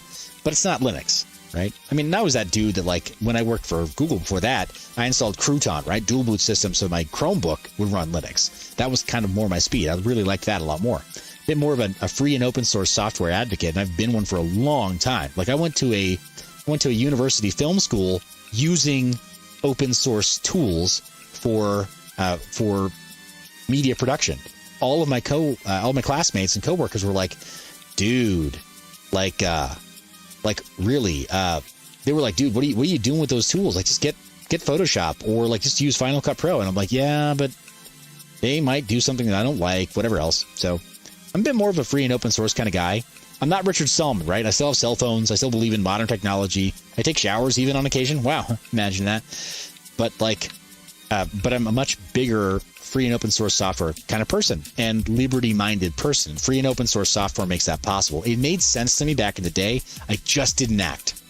It's really that simple. So in 2016, built my first mining rig. 2017, saw the run up. I still wasn't far enough ahead with my mining that I actually felt good about it.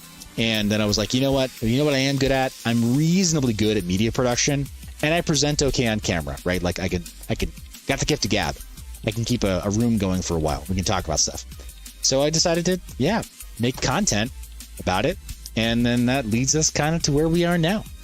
But yeah, thanks for asking. That's kind of you to take an interest in it. Guys, it has been a really long night, and I should probably call it a night. We've had a fun time, though. We covered a lot of stuff. I probably need to make a bunch of little breakout videos for some of this, like much more short tactical videos showing some of this. Before I let you go, while you're still in the live comments, tell me, from what we covered tonight, like, what kind of stuff do you want me to make a shorter, much more tactical video of? Like, I'll make it. I will. Obviously, as you know, I've got some command of how this stuff works. And what I don't know perfectly, I can research and we can do a better video on. Nicholas is saying, really cool stream, man. Loved it. Wyatt says, loved the streams, man. Keep it up. Thank you, guys. I really appreciate that. I appreciate you showing up. And really, like, it's always like, it's really impressive when people send me super chats and stuff like that. It's a surprise, right? A pleasant surprise where I'm like, wow, like, thank you. You guys are even showing up to hear what I'm talking about. But like, some people actually will like send tips and stuff. That's really cool. Thank you again for sending that. That's very, very cool. But what kind of stuff? Nicholas says that BIP39 explanation was really cool. I guess a lot of people would like to know about that. Hey, all right, I'll work on that. Make it more streamlined. Anything else, guys? Real 2020 says more information on AMMs and Uniswap and MetaMask and deep DeFi stuff. Okay, cool. It's can do. The Deadwood says very unique ability to convey knowledge and relatable. Thank you for all your work. And Sin City Grower 702 says thanks for your time. Well, hey, I appreciate that, man. Thank you for tuning in. I hope the Pulse Chain bit was helpful. James says mining versus buying analysis. Good. Sin City Grow says the phone. Okay, the phone. I do need to do a deep dive on that, guys, because I do offer this as a service. I do offer, or as a product and a service, either reflashing into a more secure version of Android, or a fully de-Googled version of Android that's much more secure. And Zotrax has a short tutorial on how to create vanity addresses. Dude, those are interesting. Those are interesting, and they require compute power, actually, to create vanity addresses. That's good. That's good. We'll bring it up. Very hard to do these days. And I'm not sure if you can with BIP39. But I'll dig that up. As GPU miners, it's easier for us than for other people. The Deadwood says, poop coin list one day? LOL. Guys, I'm strongly considering it. I'm strongly considering... That's going to sound crazy. I'm strongly considering launching my own token before the Pulse Chain snapshot, before they double it.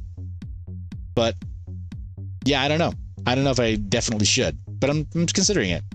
You guys let me know about that. Like, I don't know. Should I make a coin? I've done coins before. I've done forks of Turtle Coin. I've done NFTs. I've done ERC20s. Like, I don't know. Do you guys think I should? Wyatt says, do it. All right. Well, soon. Yeah. Soon, TM. We will do it. But in the meantime, I will definitely let you guys know more about this. Sorry, I've been very slow to respond to it because that project called Freedom Phone launched, and I was like, how do I feel about this? It's an unenforceable trademark legally anyway. I kind of don't care about it, but I have been selling it under that name for a year. So yeah, figure it out. Guys, long live stream. Thanks for chilling with me. Thanks for being so cool. And thanks for being cool to each other, answering questions, asking good questions, but answering questions too. And for asking me great questions for us to have a really fun time tonight. Like, this is a very fun Saturday night for me. Like, I thought I was going to be kind of bored. Yes, I was a little bit low energy tonight, but Handyman, he just nailed it, man. MYBZ coin. That's pretty dope. I got to get on that. But guys, thanks for spending the time with me tonight. I will definitely get back to you with some of the stuff that you suggested tonight. Really appreciate it. Thanks for watching to the end. Hitting the thumbs up, hitting the subscribe if you're not subscribed, sharing the channel, because we need more friends here. This conversation is great, but you know what makes it even more fun? Bringing in more people. The more the merrier, right? We have a great time. So go ahead and share that. Bring people in. We'll have even more fun next time, which is tomorrow. I love your face. Remember to stay private and mind your biz. Thank you so much for watching all the way to the end of the video. If you want to be notified of videos like this in the future, first off, click subscribe, press the bell icon. Additionally, you can sign up for the Mind Your Biz email newsletter. That'll give you exclusive access to certain freebies, notifications for deals within the cryptocurrency mining space, as well as some of our flash sales for merchandise, which you can buy with cryptocurrency. That's right. It's the only cryptocurrency merch that you can buy with cryptocurrency. We practice what we preach. As always, thank you so much for watching. You're the reason I make this media. I love your face, and I will see you in the next one.